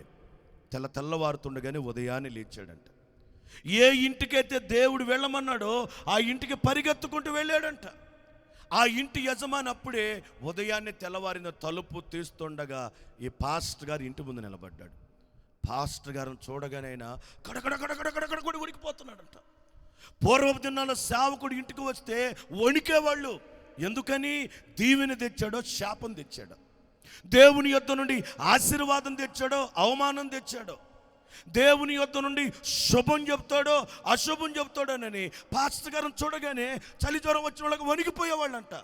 ఈ రోజుల్లో పాస్టర్ గారిని లెక్కలేని తనం చాలామందికి. నేనెవరు? నేను ఎంత చదివా? నేను ఎంత సంపాదించా? నా పేరు పక్కన ABCDలు ఎన్ని ఉన్నాయి? నేనంట నీ పేరు పక్కన ఎన్ని ABCDEFG దాకా ఉండొచ్చు. అవన్నీ భూ సంబంధమైనవి. సేవకుడిని పరలోకమందున్న దేవుడు సెలెక్ట్ చేసుకుంటాడు. ఉద్యోగస్తులని స్టేట్ గవర్నమెంట్ సెలెక్ట్ చేస్తుంది. సెంట్రల్ గవర్నమెంట్ ఉద్యోగస్తులను సెంట్రల్ గవర్నమెంట్ సెలెక్ట్ చేస్తుంది. కానీ సేవకుడిని వరల్డ్ గవర్నమెంట్ యేసయ్య సెలెక్ట్ చేసుకుంటాడు. Praise the Lord. ఆ వ్యక్తి ఎవరికంటే గొప్పోడంటే ఎవరికంటే కూడా గొప్పోడే. ఎవరైనా కానీ ఇక ఎవరికంటే కూడా గొప్పడు. అంతే. ఇక ఆయన గొప్పతనానికి ఎవరు సాటి కాదు. దేవుని సేవకుడు విలువ తెలిస్తేనే దేవుడు విలువ తెలుస్తుంది మనకి. సంఘం విలువ తెలిస్తేనే పరలోకపు విలువ మనకు తెలుస్తుంది. సేవకుడు విలువ తెలుసుకోలేకపోతే దేవుని విలువ తెలియటం చాలా కష్టం. ఈ పాస్టర్ గారిని చూడగానే ఆయన గజలాడుతుంటే, నువ్వేం భయపడమాక, నేను దేవుని యొద్ద నుంచి నీకు శుభాలు తెచ్చాను అన్నాడు. ఏంటి పాస్టర్ గారు అది? ఏమి లేదబ్బా, నీ గర్భాన పుట్టిన ఒకరిని దేవుడు రాజుగా చేయబోతున్నాడు అన్నాడు. ఇక ఆయన ఆనందం ఆకాశం అంటింది. నా కడుపును పుట్టిన పిల్లల్లో ఒకడు రాజు అవబోతున్నారా? నా కడుపును పుట్టిన పిల్లల్లో మా పిల్లలందరూ రాజనగర్లో చిన్న చిన్న ఉద్యోగాలు చేస్తున్నారండి. అలాంటిది నా కడుపును పుట్టిన ఒకరిలో రాజు అవబోతున్నాడని ఆ తండ్రి సంతోషంతో ఆనంద బాష్పాలు కళ్ళ వెంట గారిపోతూ ఉన్నాయి. పాస్టర్ గారు అన్నాడు, అసలు ముందు పిలిపించిన బిడ్డల్ని నెంబర్ 1 అనగానే పెద్ద కొడుకు గబగబా వచ్చి బరిలో నిలబడ్డాడంట. He is look like military personality. ఒక మిలిటరీ వ్యక్తి ఎలా అపార్ట్మెంట్ పిల్లర్ లాగా ఉంటాడు కింద నుంచి పైదాకా, అలా ఉన్నాడంట దృఢంగా. ఇతనేనేమో దేవుడు రాజుగా వెనుక్కున్న వ్యక్తి అని పరిగెత్తుకుని వెళ్ళి తల మీద అభిషేకం పోసి అభిషేకించబోతుంటే, ఆగో అతను కాదు నా సెలెక్ట్లో ఉందన్నాడంట. ప్రభు, మిలిటరీ పర్సనాలిటీ నాకు అవసరం లేదన్నాడు. ఫస్ట్ 1 పక్కకి వెళ్ళిపో అన్నాడు. రెండో వాడు వచ్చాడు. ఒకవేళ ఇతనే చూడటానికి హుందాగా పోలీస్ ఆఫీసర్ లాగా ఉన్నాడు, ఇతనే అయి ఉంటాడని అభిషేకించడానికి వెళితే, ఆగో ఇతను కూడా కాదు అన్నాడంట. 3, 4, ఆ తర్వాత 5, ఆ తర్వాత 6వ వ్యక్తి, ఆ తర్వాత 7వ వ్యక్తి. ఏడుగురు ఎవరు వచ్చినా దేవుడు కాదు కాదు అంటున్నాడంట. ఇంతకు నేను ఎవరి గురించి చెప్తున్నాను అర్థమవుతుందా మీకు? Oh very good, praise the Lord. ఇప్పుడు ఏడుగురు వచ్చినా ఎవరు కూడా కాదని ప్రభు అంటూనే ఉన్నాడంట. పాస్టర్ గారేమో ముఖం మాడిపోయింది, వాళ్ళ నాయనేమో బొంగమూతి పెట్టుకున్నాడు. పాస్టర్ గారు అనుకుంటాడు నన్ను ఎల్లమంది దేవుడే కదా, ఇప్పుడేంది ఎవరు కాదంటాడు. ఇప్పుడు ఆయన ఏమనుకుంటాడు, నన్ను దొంగ పాస్టర్ అనుకుంటాడేమో, నన్ను దొంగ పాస్టర్ అనుకుంటాడేమో. వాళ్ళ నాన్నేమో అనవసరంగా ఆశ లేని నా హృదయంలో పెద్ద ఆశ పెట్టాడని వాళ్ళ నాన్న అనుకుంటున్నాడు. ఎందుకు కలిగిందో పాస్టర్ గారి మనసులో ఇంకొక ప్రేరణ, ఏమండి ఈ ఏడుగురేనా ఇంకెవరైనా ఉన్నారా అని అడిగాడంట. ఒక్క ఆయన ఉన్నాడయ్యా, కడుగోటోడు. ఈ ఏడుగురు ఇప్పటికే గవర్నమెంట్ ఉద్యోగాలు చేస్తున్నారు, మిలిటరీలు చేస్తున్నారు. వీళ్ళనే కాదన్న దేవుడు అతను కోరుకుంటాడా? పిలిపించండి చూద్దాం అన్నాడు. ఈలోగా కబురు వెళ్ళింది, దావీదు మీ నాన్నగారు అర్జెంటుగా రమ్మన్నాడు. ఆ గొర్రెల్ని వేరే వాళ్ళకి అప్పచెప్పి దావీదు అడవుడిగా వచ్చారు దావీదు గారు. ఈయన వస్తుండగానే ప్రభు అంటాడు, నేను కోరుకున్నవాడు ఇతడే. స్తోత్రం చెప్పండి, ఇంకా గట్టిగా చెప్పండి, దేవునికి బిగ్గరగా స్తోత్రం చెప్పండి. నేను కోరుకున్నవాడు ఇతడే అనగానే పాస్టర్ గారు నడుమి చేయబెట్టుకున్నట్టు చూస్తున్నాడు, కింద నుంచి పైదాకా లెక్కలేంతానంగా. ఎవరు ఇతనా? ఆ జిట్టు ఎట్లా ఉంది? వస్తా దుడ్డు కర్ర వేసుకుని వచ్చి ఉంటాడు. గొర్రెల కాపర్ అంతే కదా, కర్ర భుజం మీద ఉంటుంది, చేతులు వేసుకుని వచ్చి ఉంటాడు. మెళ్ళనేమో కమ్మళ్ళు ఉండి ఉంటుంది. గొర్రెల నాడు అప్పచెప్పినా గొర్రెల వాసన వస్తూ ఉంటుంది. అతను వస్తుండగానే ప్రభు అంటాడు, ఇతనే నేను సెలెక్ట్ చేసుకున్న వ్యక్తి. పాస్టర్ గారు అంటే కింద నుంచి పైదాకా లెక్క లేకుండా చూస్తున్నాడంట. ఇప్పుడు పెళ్ళికి వెళ్ళేటప్పుడు మనం అందుకేనేనండి, ఎన్ని బట్టలు ఉన్నా అన్ని బట్టలు మంచి బట్టలు సెలెక్ట్ చేసుకుని వెళ్తాం. అవునంటారు కాదంటారా? చూసేవాళ్ళు ఏం చూస్తారు మనకి వెళ్ళి? మొదటి సమూయేలు గ్రంథం 16వ అధ్యాయం 7వ వచనంలో వ్రాయబడింది. మొదటి సమూయేలు గ్రంథం. అయితే యెహోవా సమూయేలుతో ఈలాగు సెలవిచ్చెను, అతని రూపమును అతని ఎత్తును నువ్వు లక్ష్య పెట్టకుము.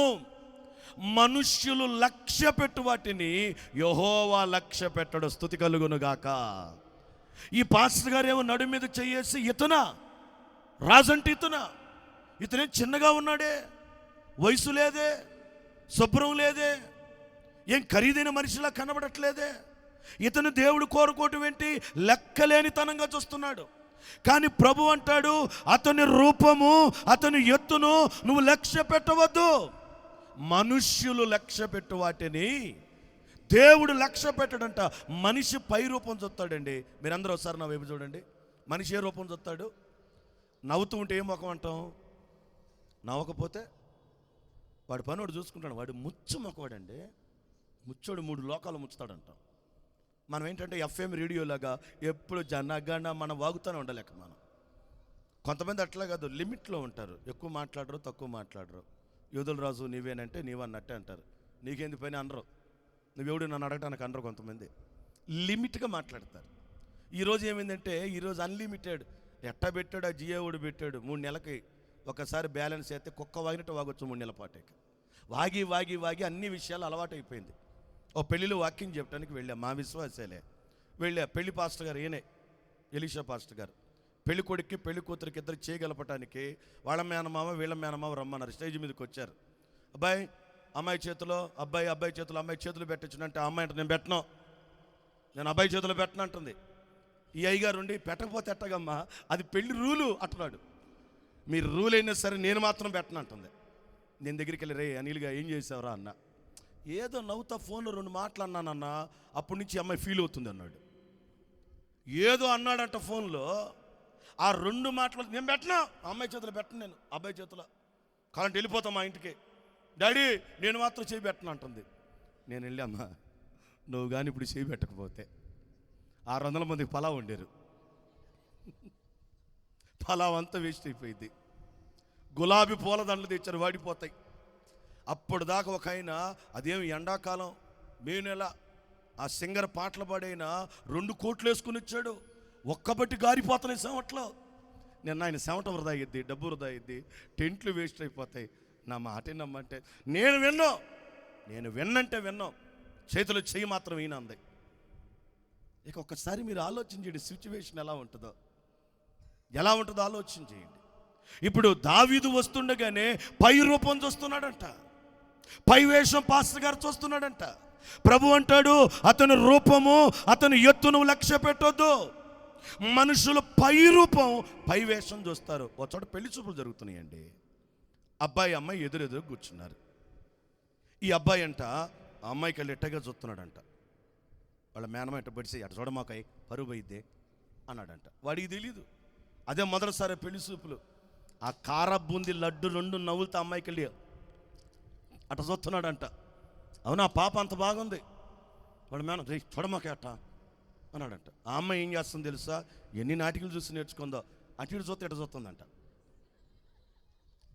ఎక్స్పీరియన్స్. ఆ నాటికలు చూసి బాగా నేర్చుకుంది అమ్మాయి.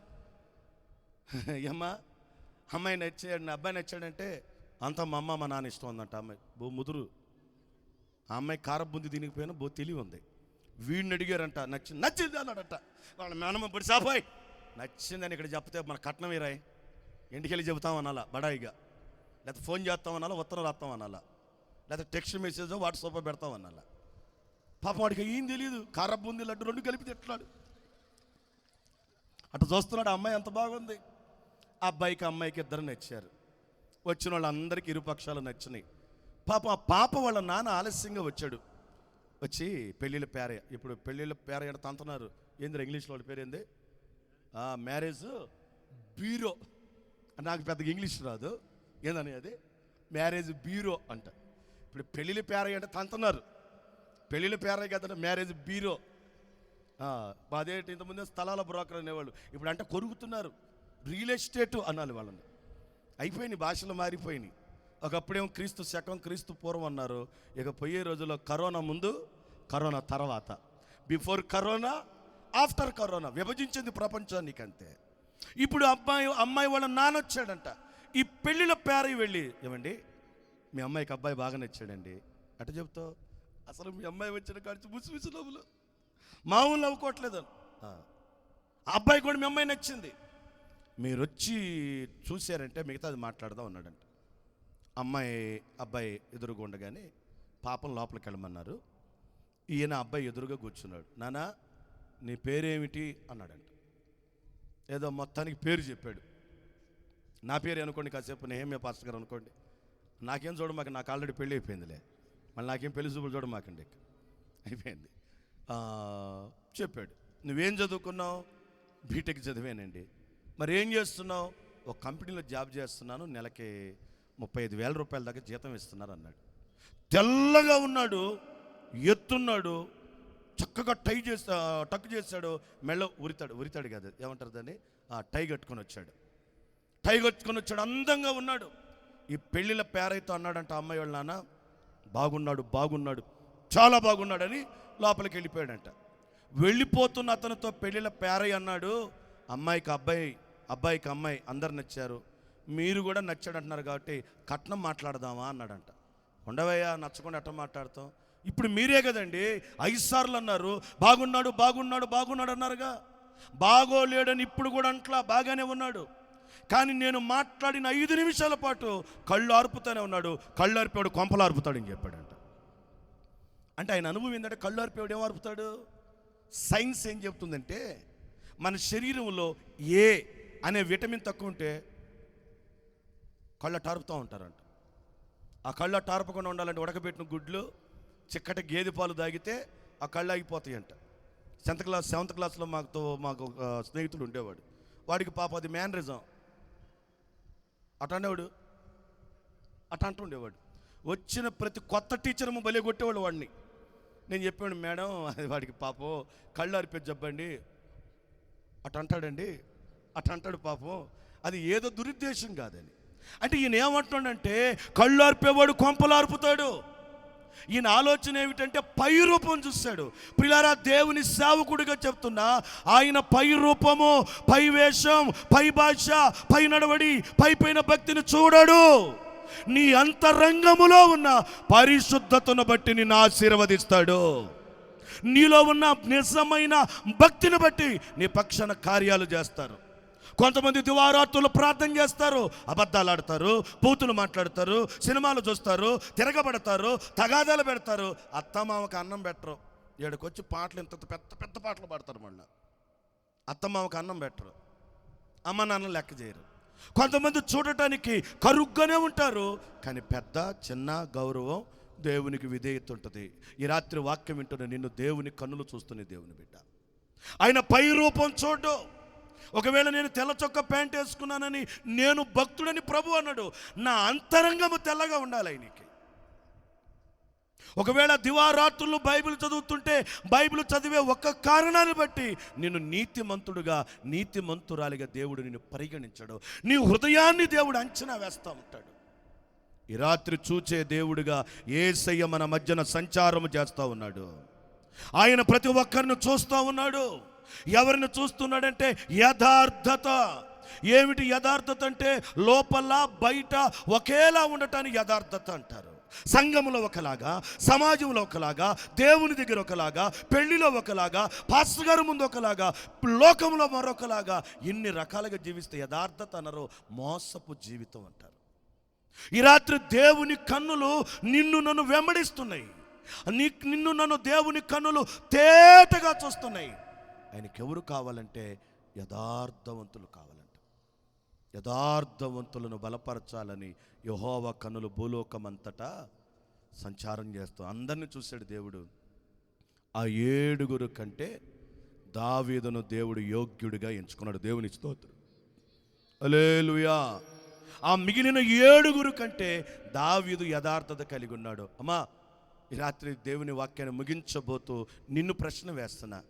దేవుడు నీ వైపు కూడా చూస్తున్నాడు. ఈ రాత్రి నీ యథార్థతను బట్టి నిన్ను ఆశీర్వదిస్తాడు దేవుడు. పాటలు పాడితే ఆశీర్వాదం అనుకుంటున్నావేమో, ఊరికే మందిరానికి వెళ్ళొస్తే ఆశీర్వాదం అనుకుంటున్నావేమో, స్థానిక సంఘానికి వెళితే అప్పుడప్పుడు అటు ఇటు తిరిగి వస్తే ఆశీర్వాదం అనుకుంటున్నావేమో, ఏదో దేవునికి దగ్గరగా ఉన్నా లేకపోయినా ఇట సువార్త సభల్లో కనబడి వెళ్ళిపోతే ఆశీర్వాదం అనుకుంటుంది నీ భ్రమ. ఆయన చూసేది ఏమిటంటే యథార్థత. హృదయమును తేటగా చూసినప్పుడు నీ హృదయములో ఏ అవిధేయత లేకుండా ఉంటే అప్పుడు దేవుని ఆశీర్వాదం నువ్వు నీ కుటుంబం అనుభవిస్తారు. నువ్వెలా ఉన్నావు? ఒకవేళ ఇక్కడున్నా రాలేకపోయినా శబ్ద తరంగాల ద్వారా వింటున్నా దేవుడు నిన్ను నన్ను చూస్తున్నాడు.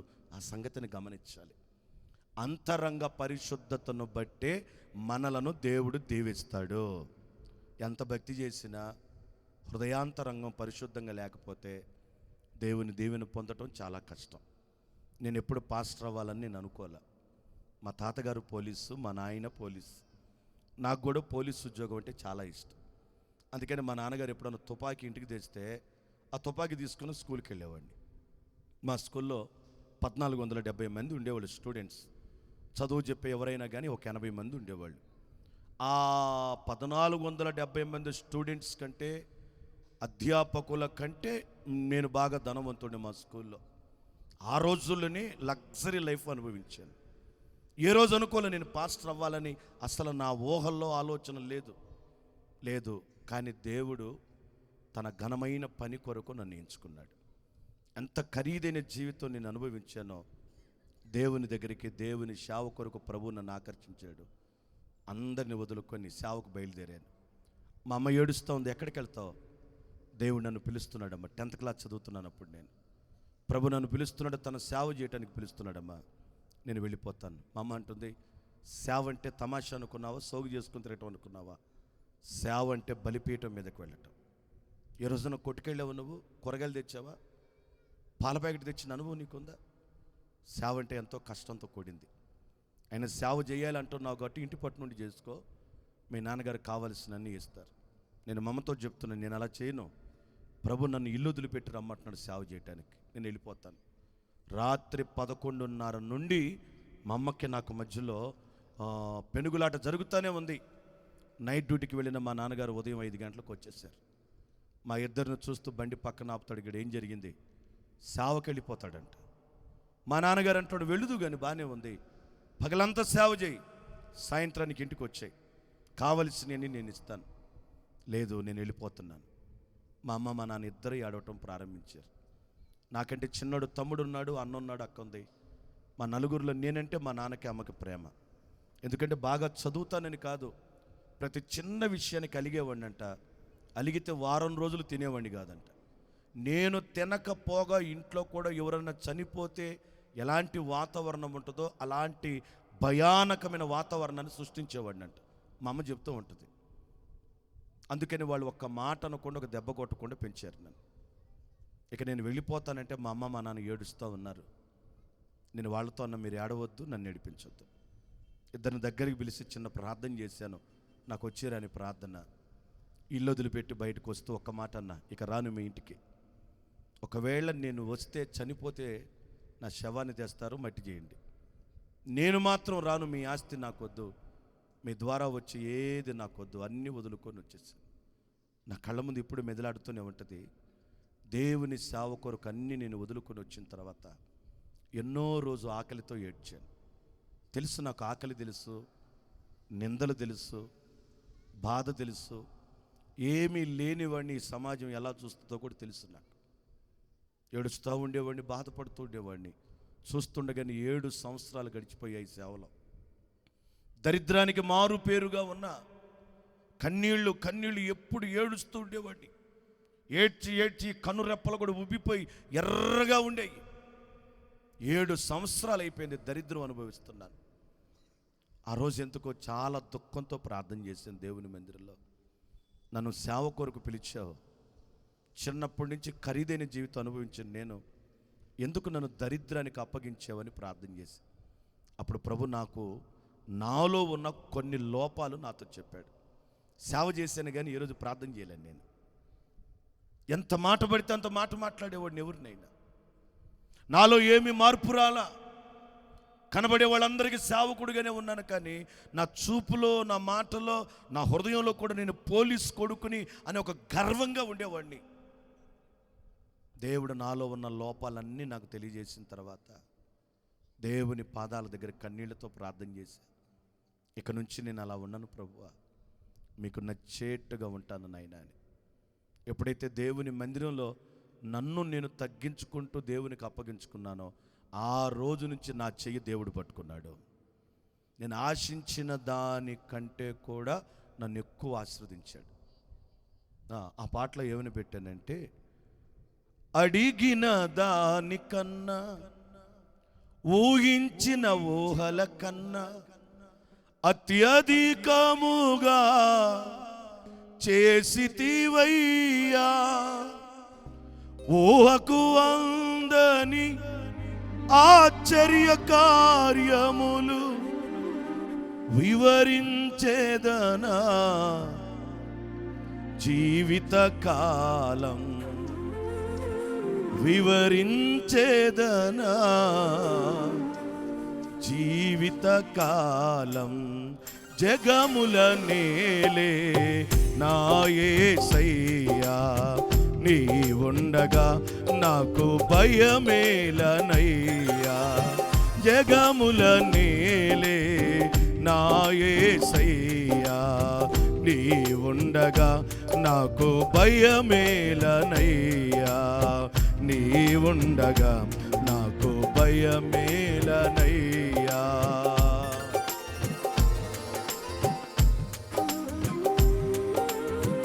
కంటికి కనబడని, చెవికి వినబడని, హృదయం అర్థం చేసుకొని గొప్ప కార్యాలు దేవుడు చేస్తాడు.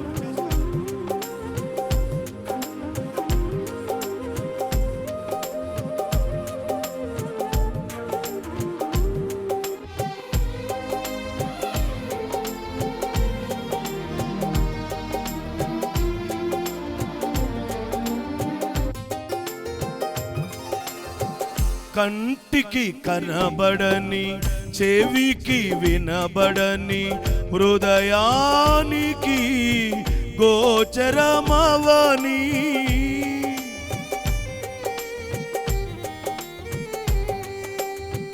కంటికి కనబడని, చెవికి వినబడని, హృదయానికి గోచరమవని, నీ ఆత్మ ద్వారా బయలుపరచి, నీ ఆత్మ ద్వారా మరచి మనోనేత్రములు వెలిగించితివి, మనోనేత్రములు వెలిగించితివి.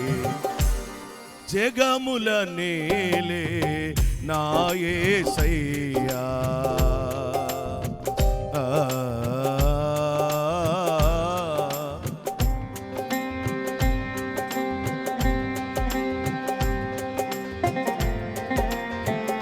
స్తోత్రమయ్యా.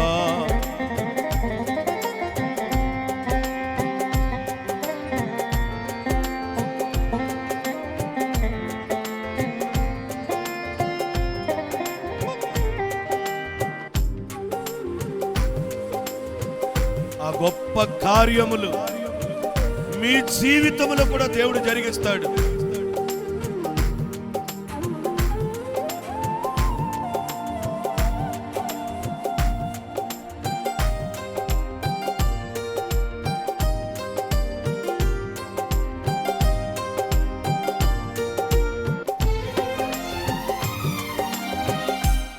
అడిగిన దానికన్నా ఊహించిన ఊహల కన్నా అత్యధికముగా చేసితివయ్యా.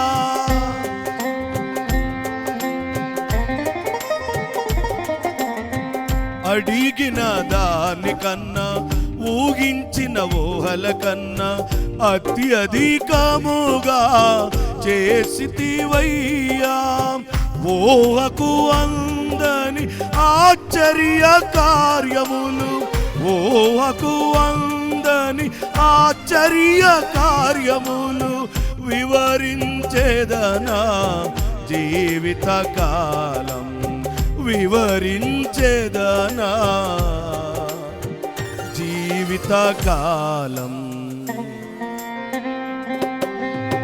పరిపూర్ణతలో నన్ను నడుపుటకై పలువిధ అనుభవములు నేర్పినావు.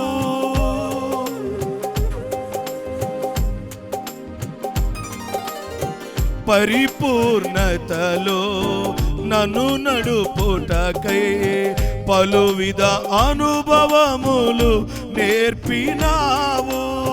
శ్రమల కొలిమిలో పూటము వేసి, శ్రమల కొలిమిలో పూటము వేసి శుద్ధ సువర్ణముగా మార్చినావే, శుద్ధ సువర్ణముగా మార్చినావే. జగముల నేలే నా యేసయ్యా, నీ ఉండగా నాకు భయమేలనయ్యా, నీ ఉండగా నాకు భయమేలనయ్యా, నీ ఉండగా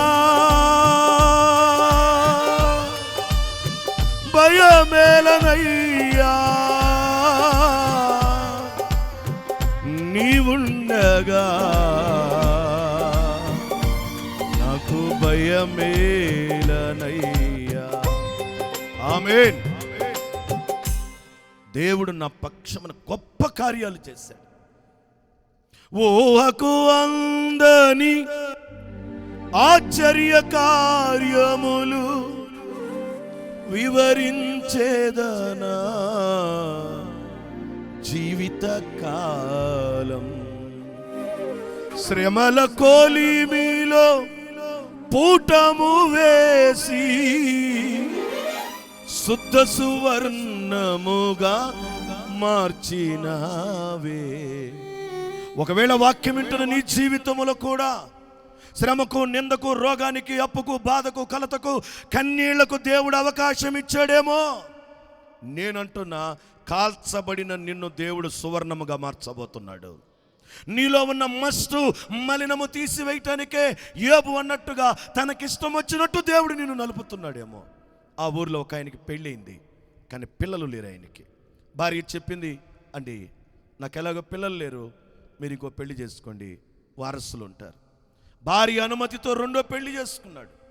అది దేవుని కనికరమేమో. పెళ్ళైన వెంటనే ఆమె గర్భం తెరిచాడు. భార్య గర్భంతో ఉంటే భర్త ప్రేమతో, ఉడకబెట్టిన గుడ్లు తిన్నావా, పళ్ళరసం తాగావా, బరువులు మోయక ఏదనంటే నేను చేసి పెడతానని ప్రేమగా మాట్లాడుతుంటే పెద్ద భార్య ఓరవలేకపోయింది. అసూయ పెరిగిపోయిందంట. ఎంత పెరిగిపోయిందంటే నిండు గర్భిణి అని కూడా చూడకుండా ఆమెను సాధించటం మొదలుపెట్టింది. ఇక ఆమె తట్టుకోలేక ఇల్లు వదిలిపెట్టి అరణ్యానికి వెళ్ళిపోయిందంట.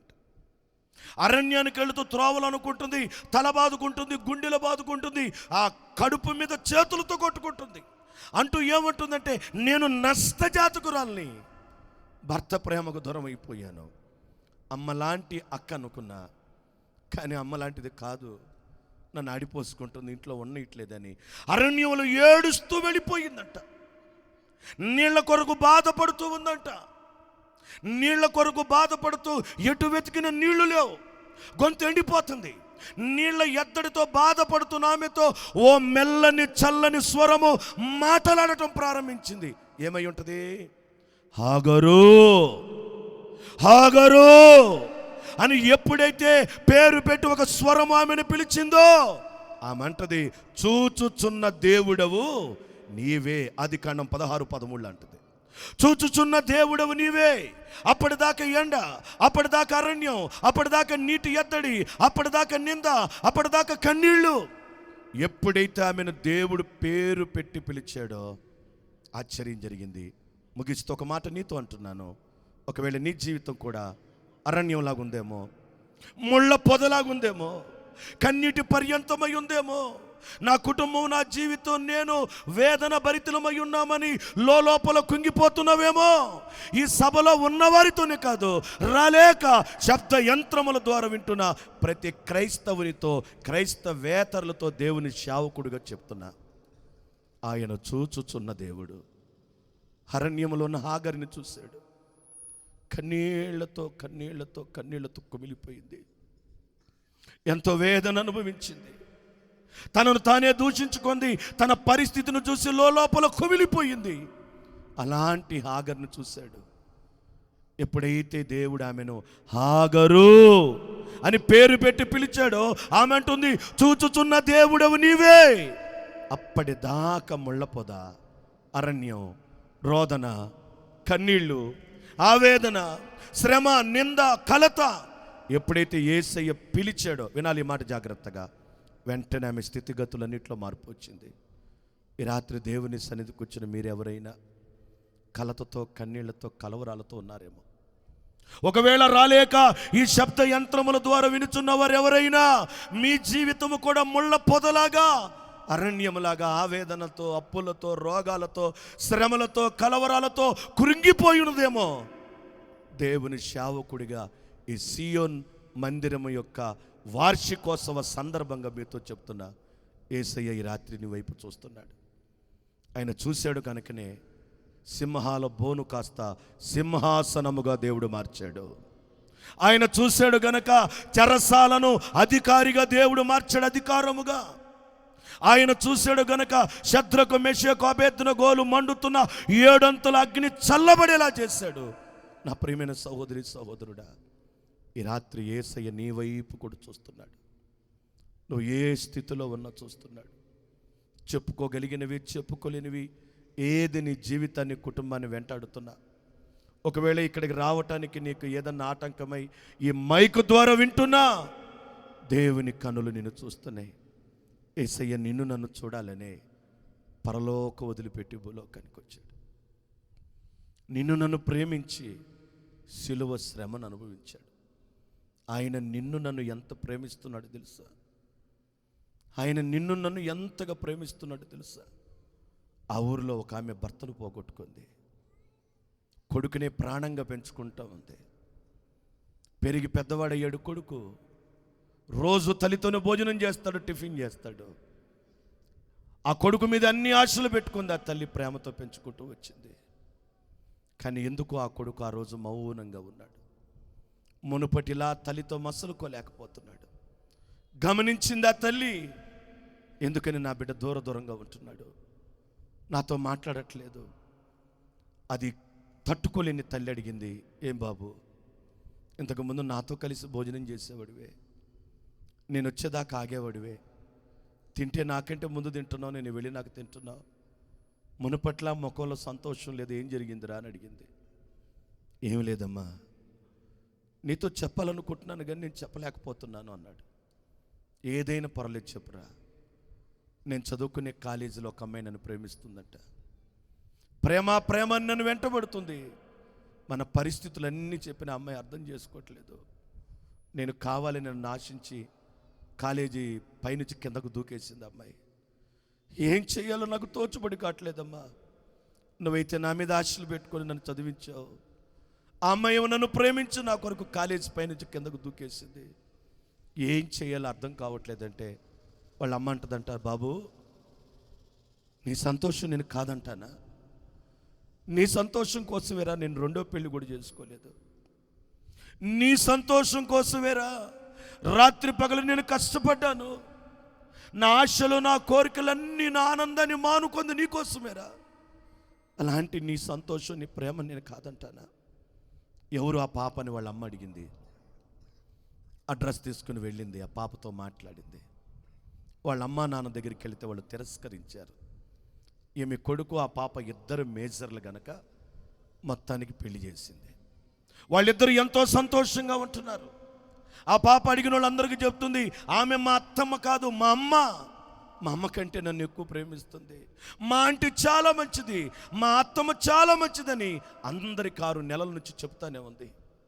చూస్తుండగానే మరొక 6 నెలలు గడిచిపోయాయి. సరిగ్గా సంవత్సరం అయింది పెళ్ళై. వాళ్ళ బాబు మరలా మౌనం అయిపోయాడు. తినడు, నిద్రపోడు, ముఖమంతా దిగులు, ముఖమంతా పీకుపోతుంది. తల్లికి అర్థం కావట్లా. వాళ్ళిద్దరి మధ్యలో ఏమైనా గొడవలా అని గమనించింది. బాగానే ఉన్నారు. ఎందుకని నా బిడ్డలాగా అయిపోతున్నాడు. తల్లి తట్టుకోలేక ఓ రోజు అడిగింది, ఏరా ఎందుకు నువ్వు అలా ఉంటున్నావు? నాతో ఉండలేకపోతున్నావు సంతోషంగా, తినట్లేదు, నిద్రపోవట్లేదు, ఏదో దిగాలుగా ఉంటున్నావు. ఏం జరిగిందిరా నీకంటే? నీకు ఎలా చెప్పాలో నాకు అర్థం కావట్లేదమ్మా అన్నాడు.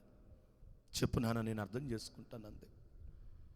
మా ఆవిడ నాతో అంటుంది, మీ అమ్మ కావాలా నేను కావాలా తేల్చుకోమంటుంది. ఒకవైపు నన్నే సర్వస్వం అనుకొని పెంచిన తల్లి, మరొక వైపు నా కొరకు అన్నీ వదులుకొని వచ్చిన భార్య. ఎటు తేల్చుకోలేకపోతున్నానమ్మా, నీ ముఖం వైపు చూడలేకపోతున్నానని కళ్ళంట నీళ్లు పెట్టుకున్నాడంట. ఆ తల్లి అంటది మరొకసారి, నీ సంతోషం నేను కాదంటానా? నీ సంతోషం కోసమేరా నేను పెళ్లి కూడా చేసుకోలేదు. చిన్ననాటు మీ నాన్న చనిపోతే నువ్వు పురిట్లో ఉండగా అందరూ చెప్పారు పెళ్లి చేసుకోమని. నువ్వు ఉంటే చాలనుకున్నాను, నీకోసమే నేను బ్రతికాను ఇంతకాలం. అలాంటిది నీ సంతోషాన్ని నేను అడ్డుపడతానా? నేనే వెళ్ళిపోతాను ఇల్లు వదిలిపెట్టి, మీరిద్దరూ సంతోషంగా ఉండమని చెప్పిందంట. గబగబ వెళ్ళిపోయింది వృద్ధురాలైన తల్లి. బట్టలు సర్దుకుంది, కవర్లో బయటకు వచ్చేసింది. ఇంటికి వెళ్ళి అలా నిలబడి చూస్తూ ఉందంట. కళ్ళ వెంట నీళ్లు గారిపోతున్నాయి ఆ తల్లికి. వయసు అంతా కష్టపడిన కష్టం అంతా గుర్తొస్తుంది. అన్ని ఆశలు జంపుకొని ఆ బిడ్డ కొరకు పడిన ప్రయాసం అంతా జ్ఞాపకం వస్తుంది. తన రెక్కల కష్టంతో కట్టిన ఇల్లు చూసి కళ్ళ వెంట నీళ్లు తిరుగుతూ ఉన్నాయి. లోపలే ఉన్న కోడల్ని గమనించమ్మా, ఇక నేను వెళ్ళొస్తానమ్మా. కోడల దగ్గర నుంచి ఏ సమాధానం లేదు. బండికి కూర్చుంది. కొడుక్కి తనకు మధ్యలో బట్టల కవరు పెట్టి, పోనీ బాబు, నీ ఇష్టం, నువ్వు ఎక్కడికి తీసుకెళ్ళి వదిలిపెడతావు, ఎంత దూరం అయినా పర్వాలేదు, మీ ఇద్దరి మధ్యలోకి నేను అడ్డు రానంత దూరం తీసుకెళ్ళి వదిలిపెట్టు, నువ్వు సంతోషంగా ఉంటే వేరే నాకు కావాల్సిందని తల్లి చెప్పింది. తల్లిని ఎక్కించుకున్నాడు, బండి మీద వెళుతూ ఉన్నాడు. త్రోవలో ఏదో మొత్తానికి అమ్మ తినటానికి తినుబండారాలు, వాటర్ బాటిల్స్ తీసుకున్నాడు. చాలా దూరాన ఒక పాడుబడ్డ బస్ స్టాప్ దగ్గర తల్లిని దించేశాడంట. తల కిందకి దించుకొని కన్నీళ్ళతో అంటున్నాడు, నేను వెళ్ళొస్తానమ్మా. వాళ్ళ అమ్మ దగ్గరికి వచ్చి కన్నీళ్లు తుడుస్తూ, నీ కన్నీళ్ళు నేను చూడలేను బాబు, నువ్వు ఎప్పుడు ఏడవకూడదు, బాధపడకూడదని నీ కొరకు నేను ఎంతో ప్రయాసపడ్డాను. నీ కన్నీళ్లు చూసి ఈ వృద్ధురాలిన తల్లి తట్టుకోలేదురా. జాగ్రత్తగా వెళ్ళి ఇంటికి, అమ్మాయి ఎదురు చూస్తుంటుంది అని చెప్పింది.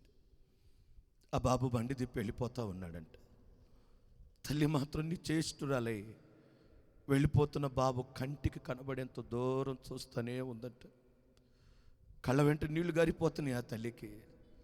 బాబు ఎప్పుడైతే కళ్ళకు కనబడినంత దూరం వెళ్ళిపోయాడు, కింద పడిపోయింది.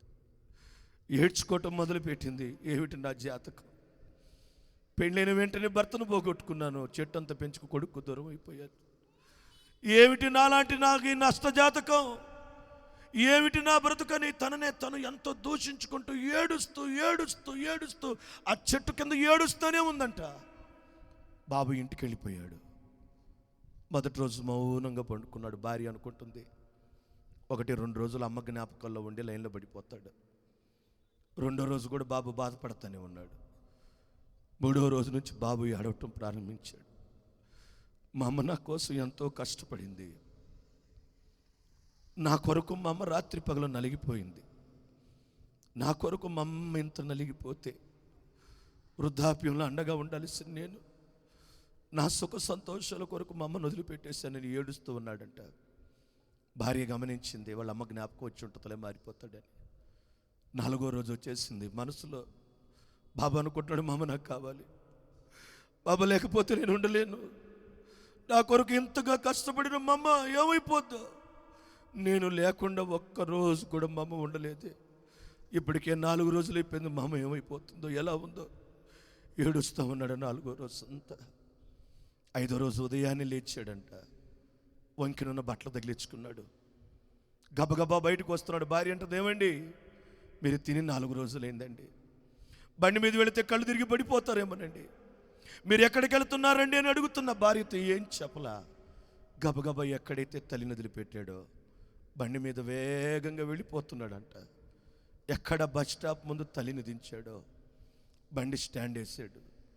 కన్ను చూపు మేరలో ఎక్కడ తల్లి కనపడట్లేదంట. ఏడుస్తూ కేకలేస్తున్నాడు, అమ్మా అమ్మా అమ్మా అని ఏడుస్తూ వెతుకుతుంటే ఆ బస్ స్టాప్ మొత్తం అమ్మ కనపడట్లేదు. అల్లంత దూరాన ఒక చెట్టు ఉంటే ఆ చెట్టు దగ్గర కూడా వెతికితే ఎవరో ఒక వృద్ధ స్త్రీ మూలుగుతూ ఉందంట. ఎవరై ఉంటారని గబగబా వెళ్ళాడు. ఎవరో కాదు, నవమాసాలకు కనిపించిన తల్లి. వాళ్ళ అమ్మ దగ్గరికి వెళ్ళి అమ్మని పిలుస్తాడమ్మా, నేను చేశానమ్మా, నేను ఎంతో పొరపాటు చేశానమ్మా, నా సుఖ సంతోషాల కోసం నా సౌఖ్యం కోసం నేను వదులుకున్నానమ్మా, ఇక నుండి నేను నిన్ను దూరం చేసుకోనమ్మా అమ్మా అని ఎంత పిలిచినా తల్లి పలికే స్థితిలో లేదు. ఏడుస్తూ ప్రక్కకు చూస్తున్నాడు.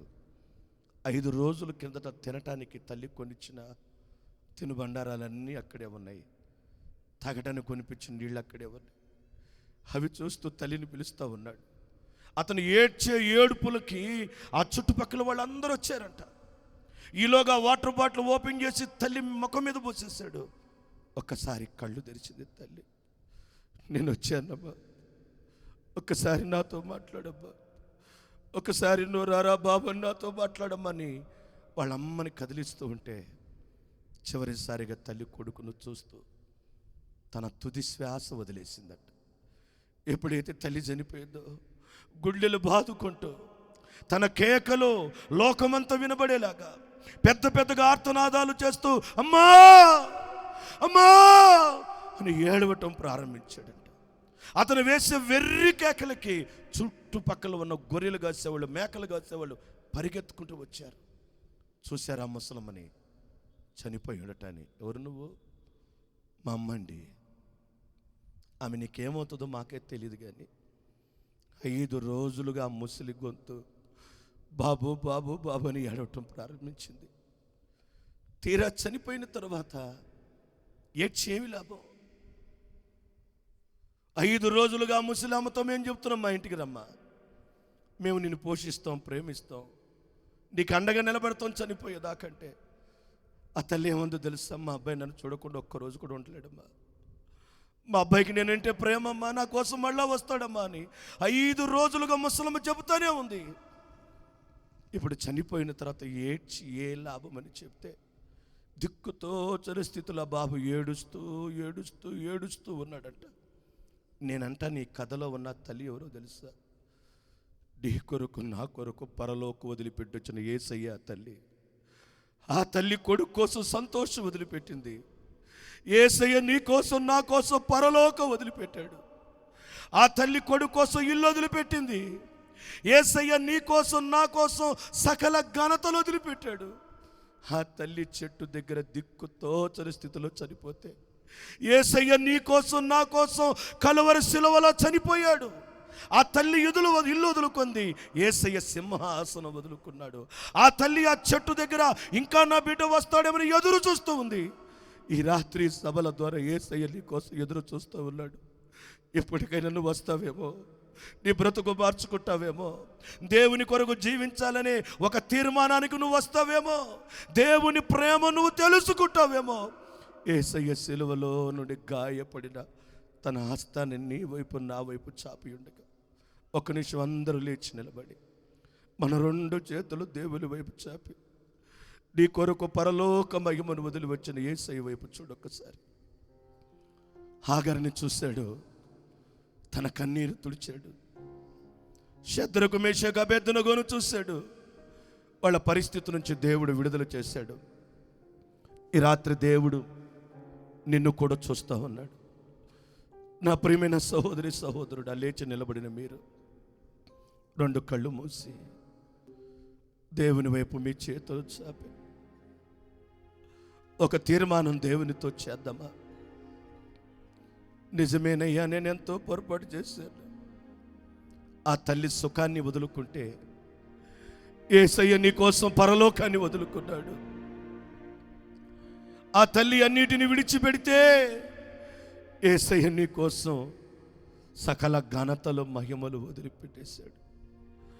ఆ చెట్టు క్రింద తల్లి ఎదురు చూసినట్లుగా ఈ రాత్రి యేసయ్య నీ కొరకు ఎదురు చూస్తా ఉన్నాడు. సహోదరి సహోదరుడా, ఒక్క నిమిషం మన 2 చేతులు దేవుని వైపు చాపి ఒక చిన్న ప్రార్థన చేద్దాం. నీ కొరకే తన ప్రాణం పెట్టిన యేసయ్యను చూడు. నిన్ను చూడక ఉండలేని ఆ యేసయ్య వైపు చూడు. అందరికంటే నేను ఎక్కువగా ప్రేమించే దేవుడు, నీ గురించే ఆలోచన కలిగిన దేవుడు. ఈ సియోను మందిర వార్షికోత్సవాల ద్వారా నిన్ను చేరుకోవాలని, నీతో కలుసుకోవాలని నీ కొరకు దేవుడు ఎదురు చూస్తూ ఉన్నాడు. ఆయన నీ వైపు తన చేతులు చాపి ఉండగా, చెల్లి, తమ్ముడా, నా ప్రియమైన అక్క, అన్న, నా ప్రియ తల్లి, తండ్రి, ఒక తీర్మానం దేవునితో చేద్దామా? నీ కొరకు నేను బ్రతుకుతానయ్యా, నా శేష జీవితం శ్రేష్టమైన కానుకగా నీకు అప్పగిస్తానయ్యా. అయ్యో, నీ ప్రేమకు దూరం అయిపోయిన మాట వాస్తవమే. ఇంతకాలం అపవిత్రతలో అపాత్రుడిగా బ్రతికిన మాట వాస్తవమే. కానీ నీ వైపు నేను చూస్తూ ఉన్నానయ్యా. ఒక తీర్మానం దేవుని సన్నిధిలో చేద్దాం. ఇక నుంచి నీ కొరకే నేను బ్రతుకుతానయ్యా. నీ కొరకే తన ప్రాణం పెట్టిన ప్రేమను చూడు. నీ కొరకే తన ప్రాణం పెట్టిన ప్రేమను చూడమ్మా. నిన్ను చూడక ఉండలేని ఆ ప్రేమ నిజమమ్మా. అందరూ నిన్ను మరచినా గాని మరువని స్నేహితుడే, కొందరిలా మధ్యలో నిన్ను విడువని ప్రేమికుడే, రక్తం కార్చి ప్రేమలేఖ నీకు రాసిన నీ ప్రియుడే, రక్షణనిచ్చి రాణిగా చేసే మన యేసు రాజుగనుడే. ప్రార్థన. ప్రేమ కలిగిన తండ్రి, ఇదిగో ఈ రాత్రి నీ పాద సన్నిధికి వచ్చిన నీ బిడ్డలు, చిన్న బిడ్డలు, యవనస్తులు, నడివయస్కులు, వృద్ధులు, స్త్రీలు, పురుషులు, ప్రతి ఒక్కరిని మీరు చూడండి అయ్యా. కన్నీళ్లతో ఉన్నారు, దుఃఖంతో ఉన్నారు. ఈ స్థలానికి రాలేకపోయినా దూరాన ఉండి నీ మాటలు ఆలకిస్తూ ఉన్నారు. నువ్వు చూడగా హాగరు శ్రమంతా తొలగిపోయింది. నువ్వు చూడగా అరణ్యమే హాగరు విషయంలో గొప్ప దీవెనగా మారింది నాయనా.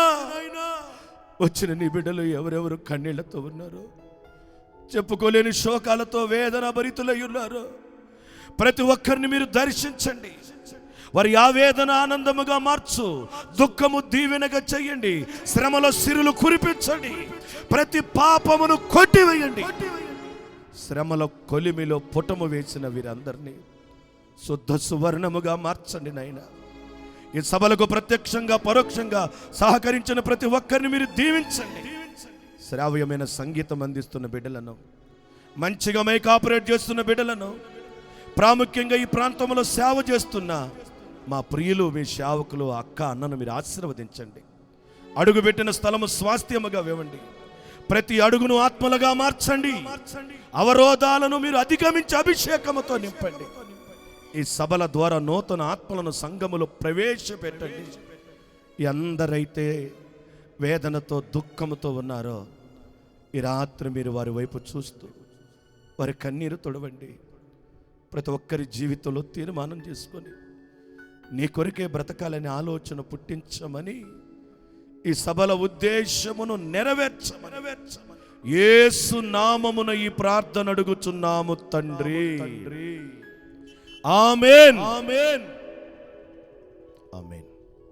మరోసారి మీ అందరికీ ప్రేమతో ఆహ్వానించిన పాస్టర్ గారికి, పాస్టర్ గారికి నా హృదయపూర్వకమైన వందనాలు తెలియజేస్తూ సెలవు తీసుకుంటున్నాను. అందరూ దయచేసి కూర్చోండి ఒక్క నిమిషం.